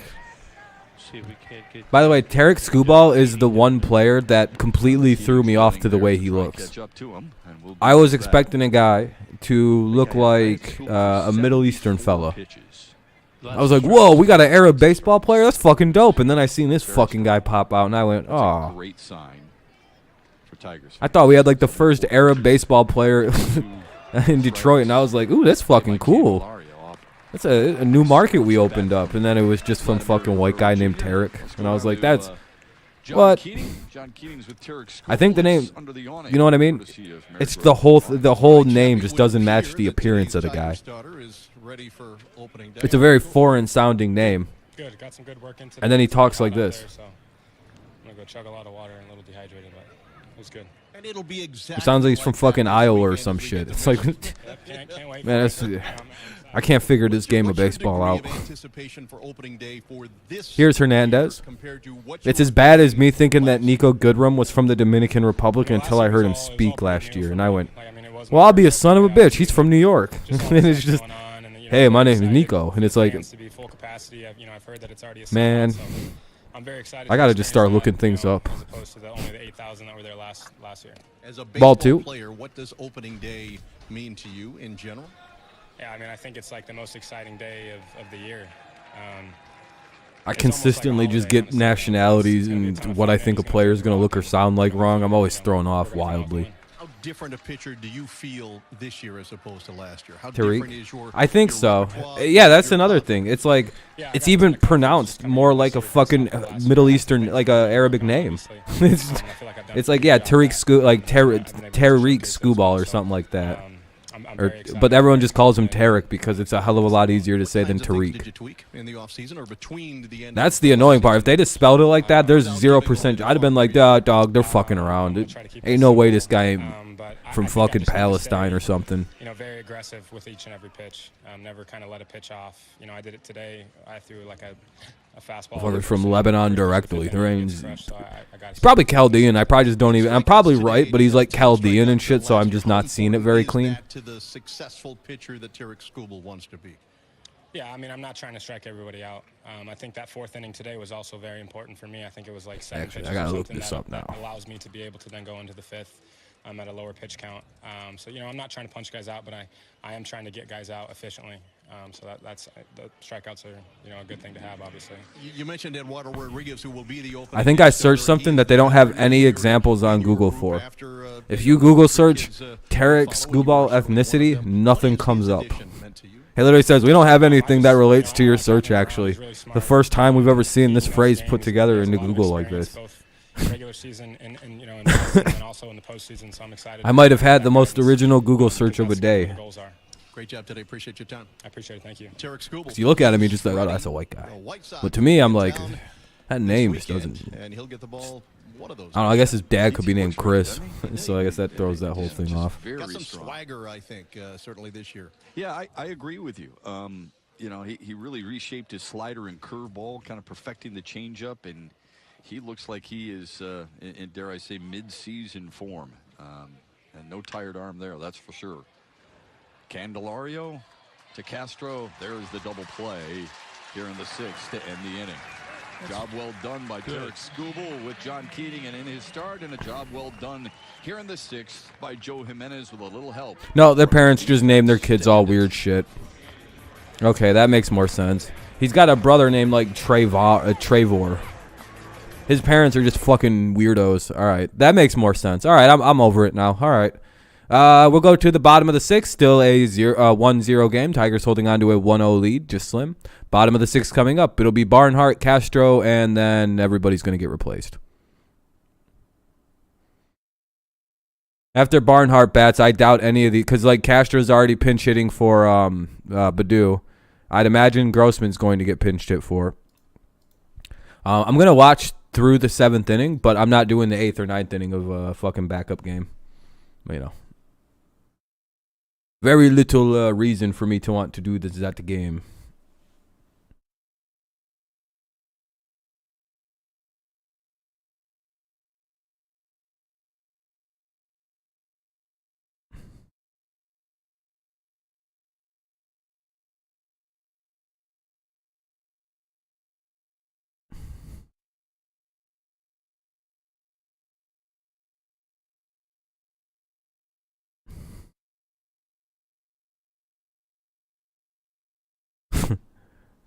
But yeah, so we're entering the fun part of the game where it's like, oh boy, I can't wait to watch Lopez bat.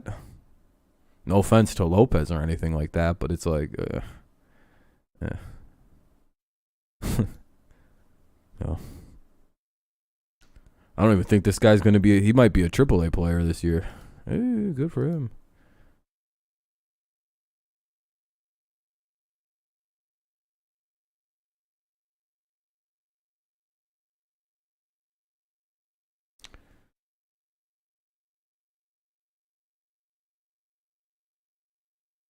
Tigers baseball on Valley Sports is brought All to you right. by Comerica Bank. Raise your expectations of what a bank can be. Come to Comerica.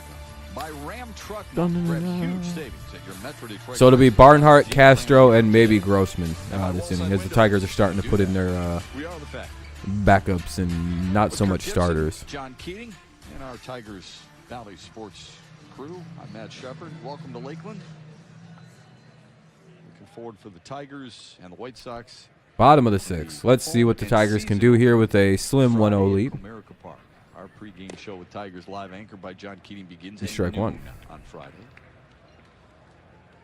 KG. Try and patrol the parking lots. I think in the off season. Sorry, did I say that out loud? That'll be hard. Tucker Barnhart leads off the Tigers 6th. And then it'll be Willy Castro and Robbie Grossman. Castro was in center field in the top half of this inning. AJ Hinch did Yeah, it looks like he just signed. I think in the offseason, looks like he just decided to leave the Giants. The injury to Riley Green and the need Grew his hair out a lot though. spread some things around with Castro and Haas. Wonder if the Giants had a like a uniform policy about like long hair or beards or something. Usually guys will grow out hair or beard if they want to immediately in the career, but like sometimes your team you play for is kind of gay and doesn't let you. They play him to pull, and he grounds into it slowly. Bichette on the charge. Good transfer for one away. Yeah, it looks like it. I mean, he's only at 57 pitches. A lot of people are letting their starters get to about 70 today in this final start. So he's still got 20 pitches to go. This guy's been mowing us down at like a wild rate today. He's only thrown 57 pitches, and he's pitched 51 in the third. He's like hitting like 5 pitches an inning at some points, or about 10. Ruby Grossman is a solid hitter. Yep. He's a good veteran to have, especially for young guys. Yeah, there's a lot of things right with it too. Because he just approaches the game correctly. Now up is Willy Castro, one of the pinch hitters. Tigers are starting to use the bench a little bit here.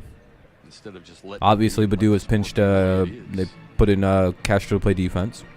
You could argue that baseball is making too many changes to this great game. Everybody's not going to agree with any kind of change they make. But when they make them, you got to move on. Don't waste non-productive time. Castro launches one to deep left field. Oh boy, that's gone. Hey, a home run. For Willy Castro to make it 2-0 Tigers. Oh man, my neck. Hey, there's like a kink in my neck. All right, Willie. God damn it, that means he's making the team, motherfucker. That's the kind of hitting that the Tigers saw years ago. Why can't he? If he could just hit, I wouldn't care about the bad defense that he plays. You know what I mean? Like I could ignore. Like, please just hit 300, Willie. Like that's all he has. Not even 300. If he can hit 280, I'll be completely fine with having Willy Castro around. Good power the opposite way for Willy Castro. Like literally, just hit 280 and you're a very likable player. That's the annoying thing. He's a very likable guy. Like clearly the team likes the guy. But like, man, he sucked asshole last year. That was a bad year for him. Hopefully maybe it was a bad slump year. You should tape every conversation that you have. No. That's a bad take, man. Just pro in the con. You would get a top prospect if you traded Candelario away. I mean, I'm talking it would be a bad move. I think one of the things with Candelario and the reason he hasn't been that has to be as good as he could be at the plate, I think it has to do with the fact that until like last year and this year, that dude was the only hitter in the lineup for like 3-4 years there that was worth an actual fuck, and they expertly pitched around that poor kid. Into right center field. Now they can't necessarily do that. And there are 2 outs in the 6th. 2 outs here in the 6th inning. Tigers up 2-0 on a solo homer by Willy Castro. That's true, Lewis. Poor Willy Castro. But I think with Candelario, I think he benefits the most from having actual people in the lineup now. I mean, we'll see. This is kind of a big year for Mr. Candelario. I think it's a contract year. So old Candy has a lot to prove, or else he's going to lose his mother effing job. Especially to that Ryan Kreidler kid. Because the organization is extremely high on that kid. I think that's part of the reason why they put an out for Baez in like 2 years. Because Because I do think they think that kid's going to be ready very soon, and I'm not sure if they want him at third or if they want him to play second or short in the future. Because he plays all three positions at like an expertise level. Ryan Kreidler, that's a name you need to keep your eye on. I hope we don't fucking trade him. He's trying to hit it out of the park or in the gaps.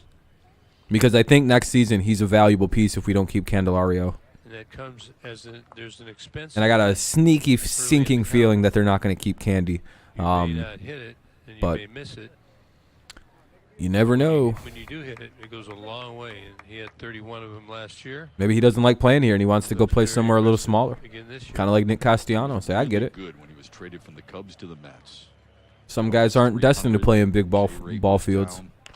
Oh, it hit him. Or did that hit the bat? Hit the bat, I think. Oh, it hit the bat. That wasn't one of them. That ball was chasing him. See if it did hit him. It looks like he's. Oh, it did hit him. Ball ran in.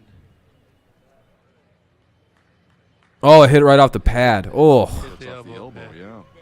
Whoo! Good thing that's there. That still hurts like a motherfucker, though. Oh, man. Get some ice on that. Yeah, get him out of it. Why is he still in? Get him out. Why is he on the bases? I couldn't get a good look. That hit directly on the pad. I guess he's. Boy, the sound. It sounded Oh, like he's out. I was gonna say, what the hell was that? Why did I guess he had to run on the first? But at some point, I was like, why the hell is he staying in the game? Just pull him out. Bring someone else in. What's up, Jacob? Ooh. it hit hard. Yeah. Let's see. I wonder if this stream will even get to 10 likes today. Over again, you can hear it. We're at 8. If you haven't left one, consider doing so. You hear the crowd. Oh. Well, there was a collective sigh of relief when he walked off, and the attitude or the facial expression he displayed, that not as concerning. Don't be as I think worried. a lot of Yeah. people, Yeah, I think when Riley Green did it, you knew right away, didn't you? I don't know. I mean, he had a triple off Garrett Cole with a broken foot, and then scored a little bit later. So I didn't know. The hilarity of Riley Green hitting a triple still in the at bat where he fractured his foot is some badass baller shit. Running for Javier Baez. That probably stung every fucking, I don't know, every other step when he stopped running, he'd be like, oh man, my foot. Throughout the rest of our telecast here this afternoon, because Prospect. he is an exciting. He still hit a triple in that game off that dude. That's fucking crazy. Big position.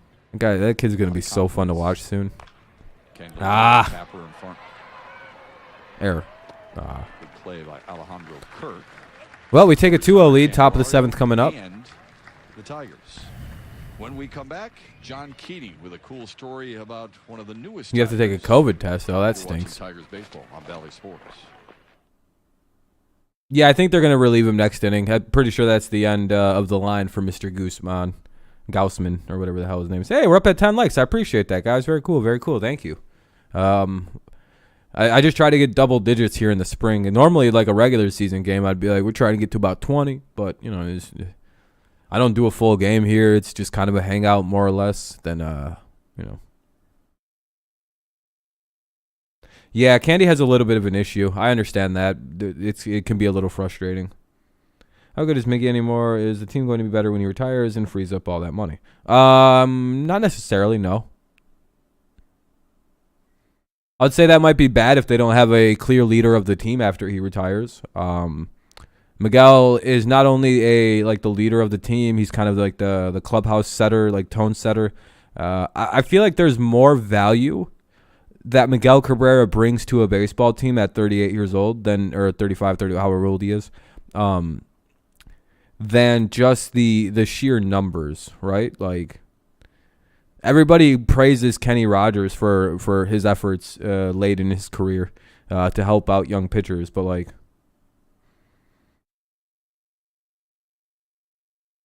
aren't we praising Miguel Cabrera for doing the exact same thing? Like, I don't know. I get it that everybody thinks he's expensive, but like if we didn't have him, our payroll would be like $80 million. So it's not like he's fucking crippling this team financially. That's not the case at all.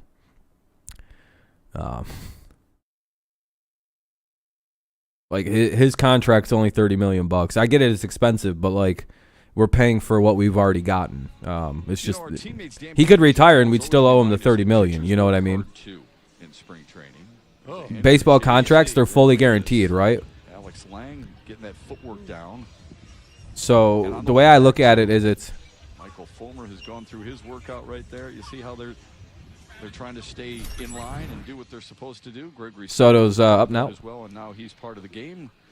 Let's go down to Joe Like, Keats. so to me, it's like regardless of if he retires now or not, we're still paying him $30 million. I think until what, next year? 2023, right? And so this morning, as I'm getting a chance to see some of the new faces for the first time, I'll walk around sort of. Literally, that's what I was just about to say. And there's also a reason that a number of very talented Hispanic players like Baez, Eduardo Rodriguez, number of players in the past like Victor Martinez, these guys really want to come here and play with Miguel. Like they love this dude. And the Tigers, because of Miguel Cabrera, have become a hotspot and a pipeline to places like Venezuela, the Dominican Republic. We have a very good relations with a lot of those teams down there, and we get a lot of very good first looks at prospect, like top players, young guys coming up. It's good to have that relationship with like an icon of Venezuela, where there's quite a good number of players that come up from. It's yeah, and like it's a whole thing, man. Well, so To me, it's more than just like what he brings. Tapia, Espinal, and Biggio. that's where I thought you were going. I think he sort of intimated it was near a lake. If we're Plus, we get to have a guy on the Tigers who joins the 3,500 club, and that's just kind of cool. Like, I'm sorry. As much as, like, I hate being, like, the sentimental person, but, like, I'm all about the 3,000 hits, 500 home runs club. That's quite the exclusive group of guys. And I'm very happy to see Miggy get in there. Even though if he, played at a smaller stadium, he'd have like fucking 650 home runs probably. Because they've done the math. I think he's been shorted about 200 home runs in his career playing at Comerica. That's interesting. Known a couple of guys that have done that. I don't think it's 200. I think it was like 100 something. But like, I think he would have significantly more home runs. Ways that when you get out there in the woods like that, it's more relaxing. You have to. Yeah, Soto. A lot of people think Soto's a little like. Isn't he 26? We looked this up last year, and we were all stunned when we found out this dude was like 24 or some shit last year, 25. He's either 24 or 26 last year. I can't remember it cleanly, but it's like, oh, whoa, this guy's really young. And the fact that he's like has such a steady improvement, yeah, he's about to be a monster. I'm quite fan of Mr. Soto, and I like the way he pitches. By the way, he is such an aggressive baseball pitcher. That's what he said. He told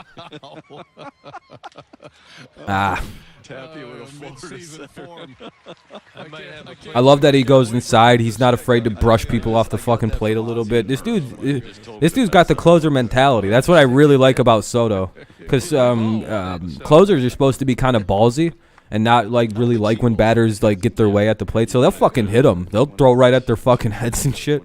A real closer is like entirely like a psychopath playing on the field. If they're not like converted closers. I know. It's kind of a stupid thing to remember, but I have remembered it. Roberto Campos? Well, No, I haven't heard about that kid. I'll have to look him we're up. going to be talking with Is he Venezuelan? coming off the field shortly, like you did with Tarek Skubal.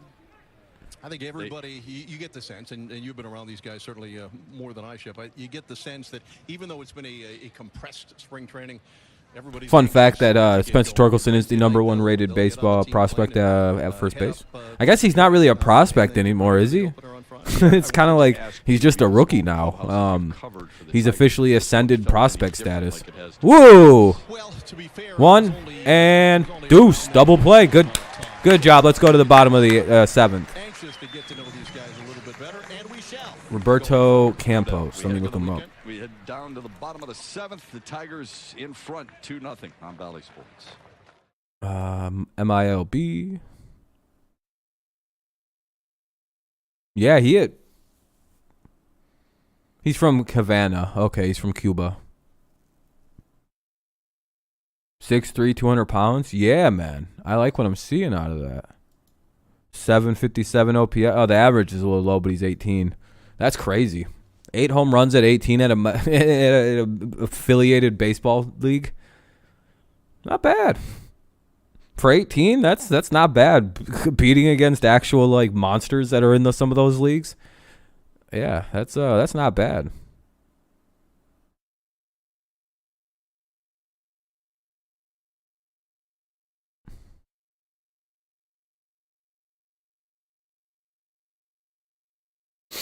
All right, so we have the bottom of the 7th coming up, and this will probably be the last of what I watch for the game, just because I don't really care to like finish these kind of games out. I might actually, I don't know. It just depends on how I'm feeling as it like progresses forward. He's probably starting the making, hopefully. It seems like he's an outfielder though, and that's I guess we have Robbie Grossman to get rid of soon, so maybe in a couple of years.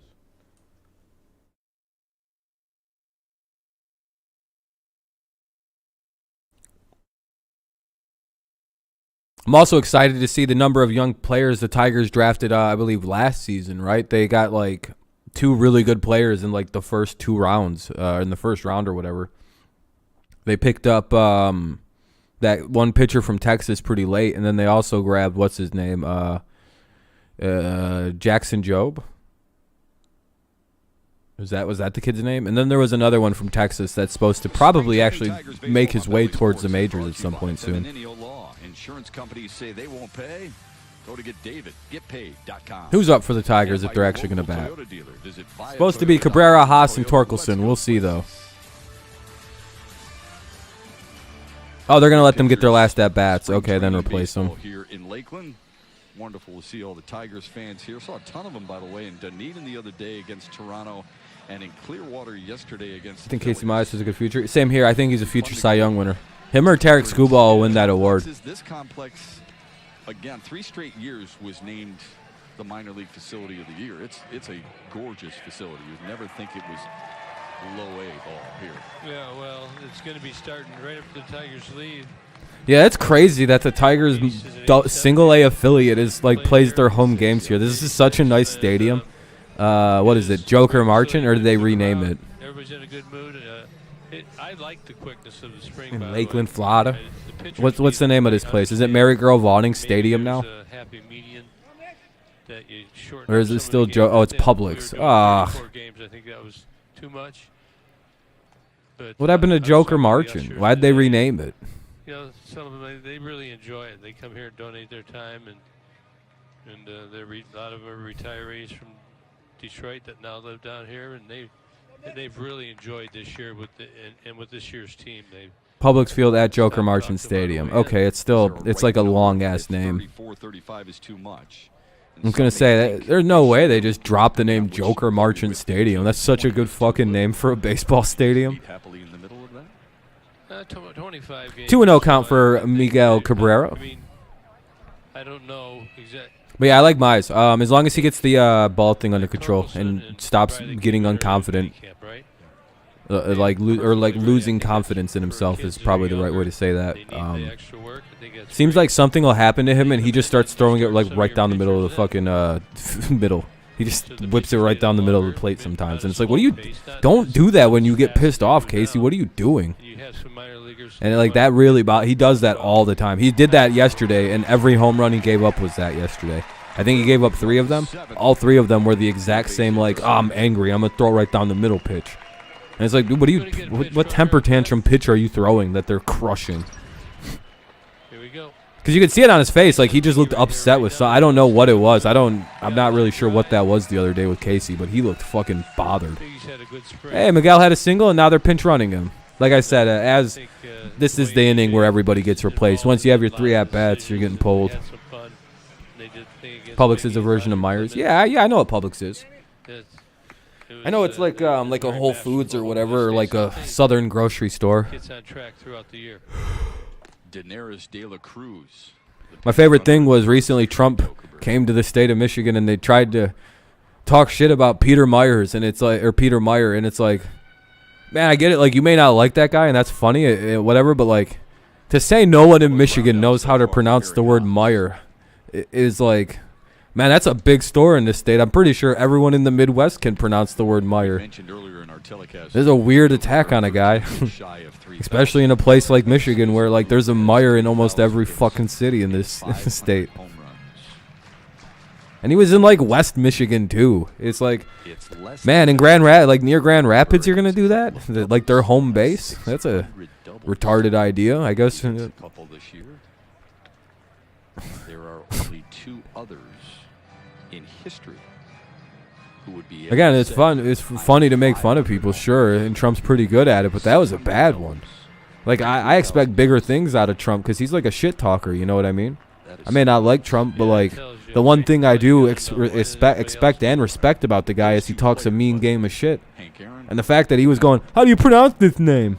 It's like, Albert Pujols dude, back with the Cardinals. you used to be good at this.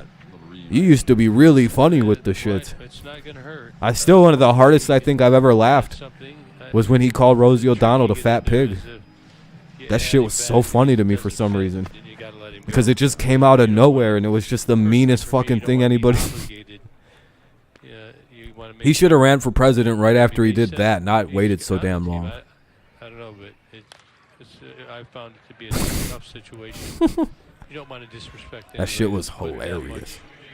of their time, and is that much part of a history of baseball, the Cardinals, and the fans. it's a pretty neat follow in St. Louis when you've got Javier One Baez, runner at first and a 2-2 count. would assume 2 first ballot home Again, I'm not the biggest fan of the guy, but again, the shit talking, I expect a lot more out of someone who's pretty fucking good at talking shit. You want to create that atmosphere as well, and would 2 better Tigers' top 10 prospects. Number 9 is Dylan Smith, a pitcher. Number 10 is Roberto Campos, an outfielder. Hey, there you go. Roberto Campos. He really made you stand your toes, and he tried things and did things. If you paid ultra attention, you could figure something was coming. Like the guy on first, he loved to bounce the slider or breaking ball down and into a left-handed hitter. For the reason that as a runner, you would take that extra step towards second, right, reading the dirt ball read. But he just wanted you to do that so he could pick it and throw it behind the runner to try and pick you off. Not many people had 3-2 count here for Mr. Haas.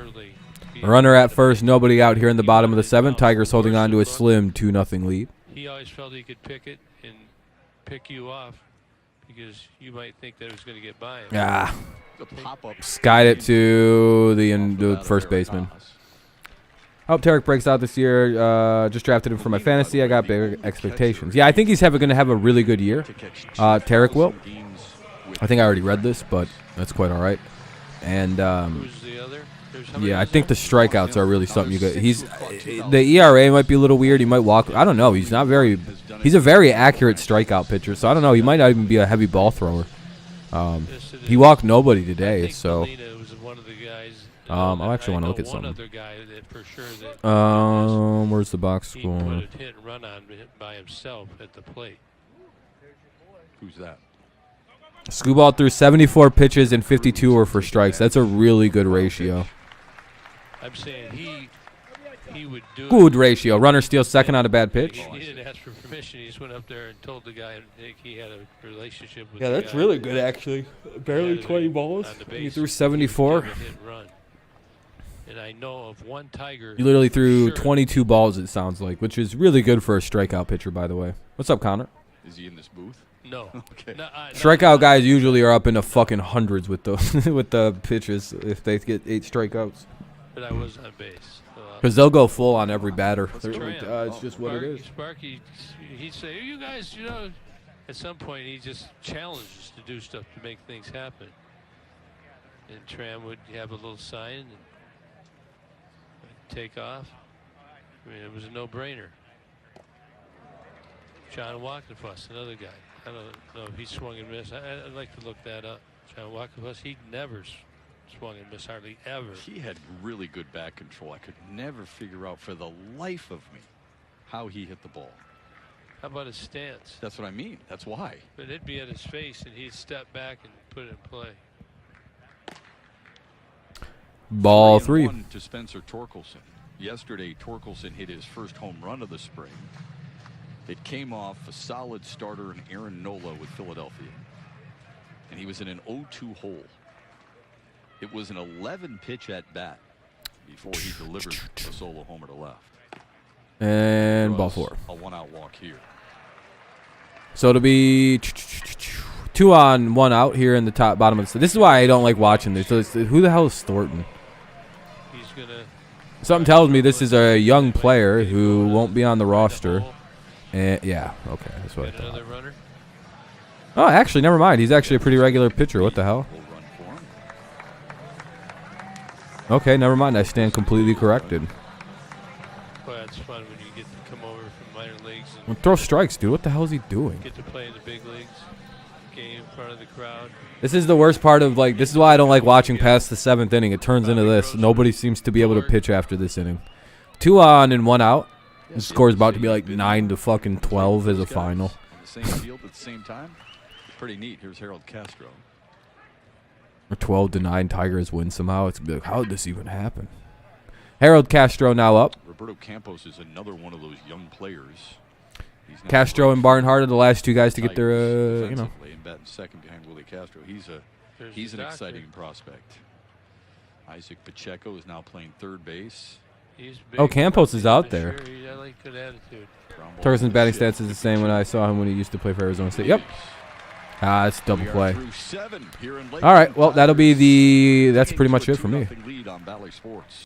Here's a way to watch if you need a way to watch the game, because, again, I'm probably going to start to tune out here just because I don't particularly, you know, it is what it is. I don't really like watching after a certain point. And, by the way, to make the site work, it's pretty simple. All you have to do is go like this, hit enter, go to the select game, and click on, you see here, you'll see the Tigers. You click on that little TV, and it's a commercial break.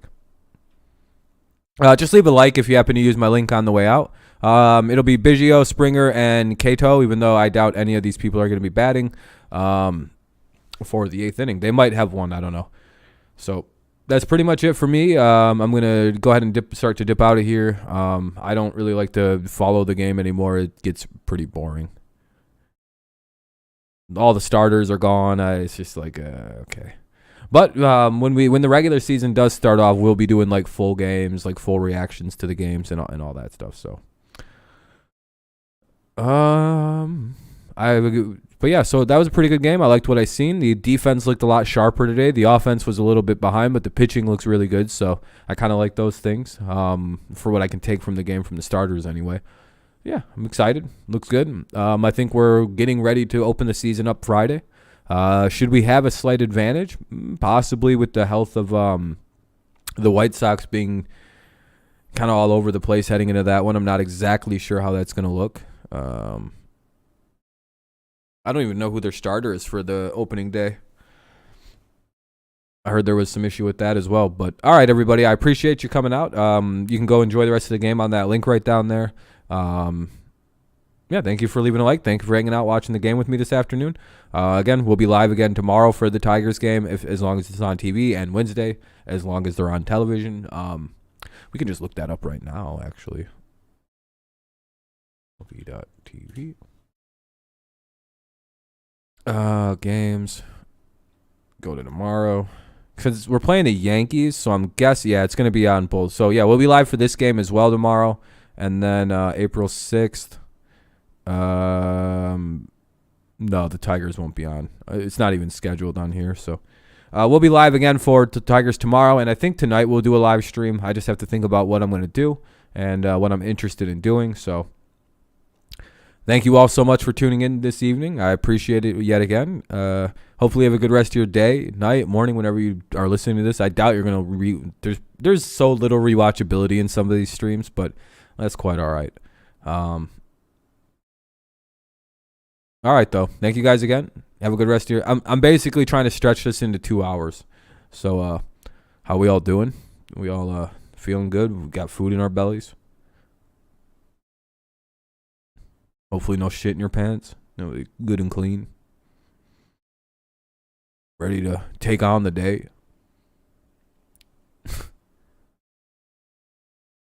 Damn, there's still 30 seconds of this shit left. I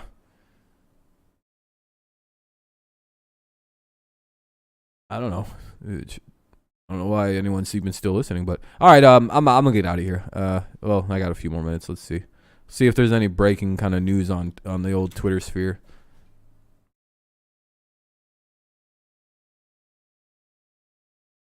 Texans seeking second round pick for Cooks. Let's see, this guy's pretty decent with rumors, but we'll see if there's any actual. Malik Willis met with the Steelers, Saints, Giants, and Titans, and will meet with the Panthers and Falcons. Looks like the Lions might not be interested.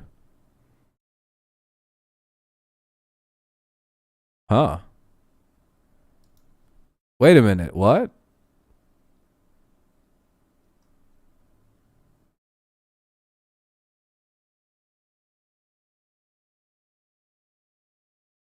Parker wanted to come to New England?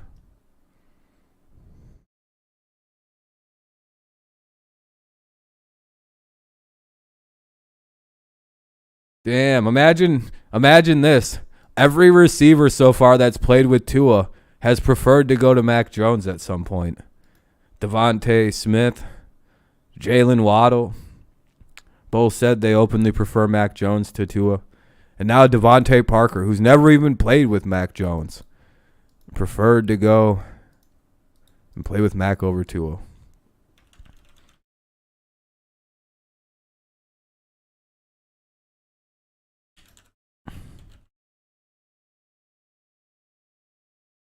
All right, though, everybody. I appreciate you tuning in. Hopefully you have a good rest of your day, and I hope you enjoyed a little bit of randomness there at the end.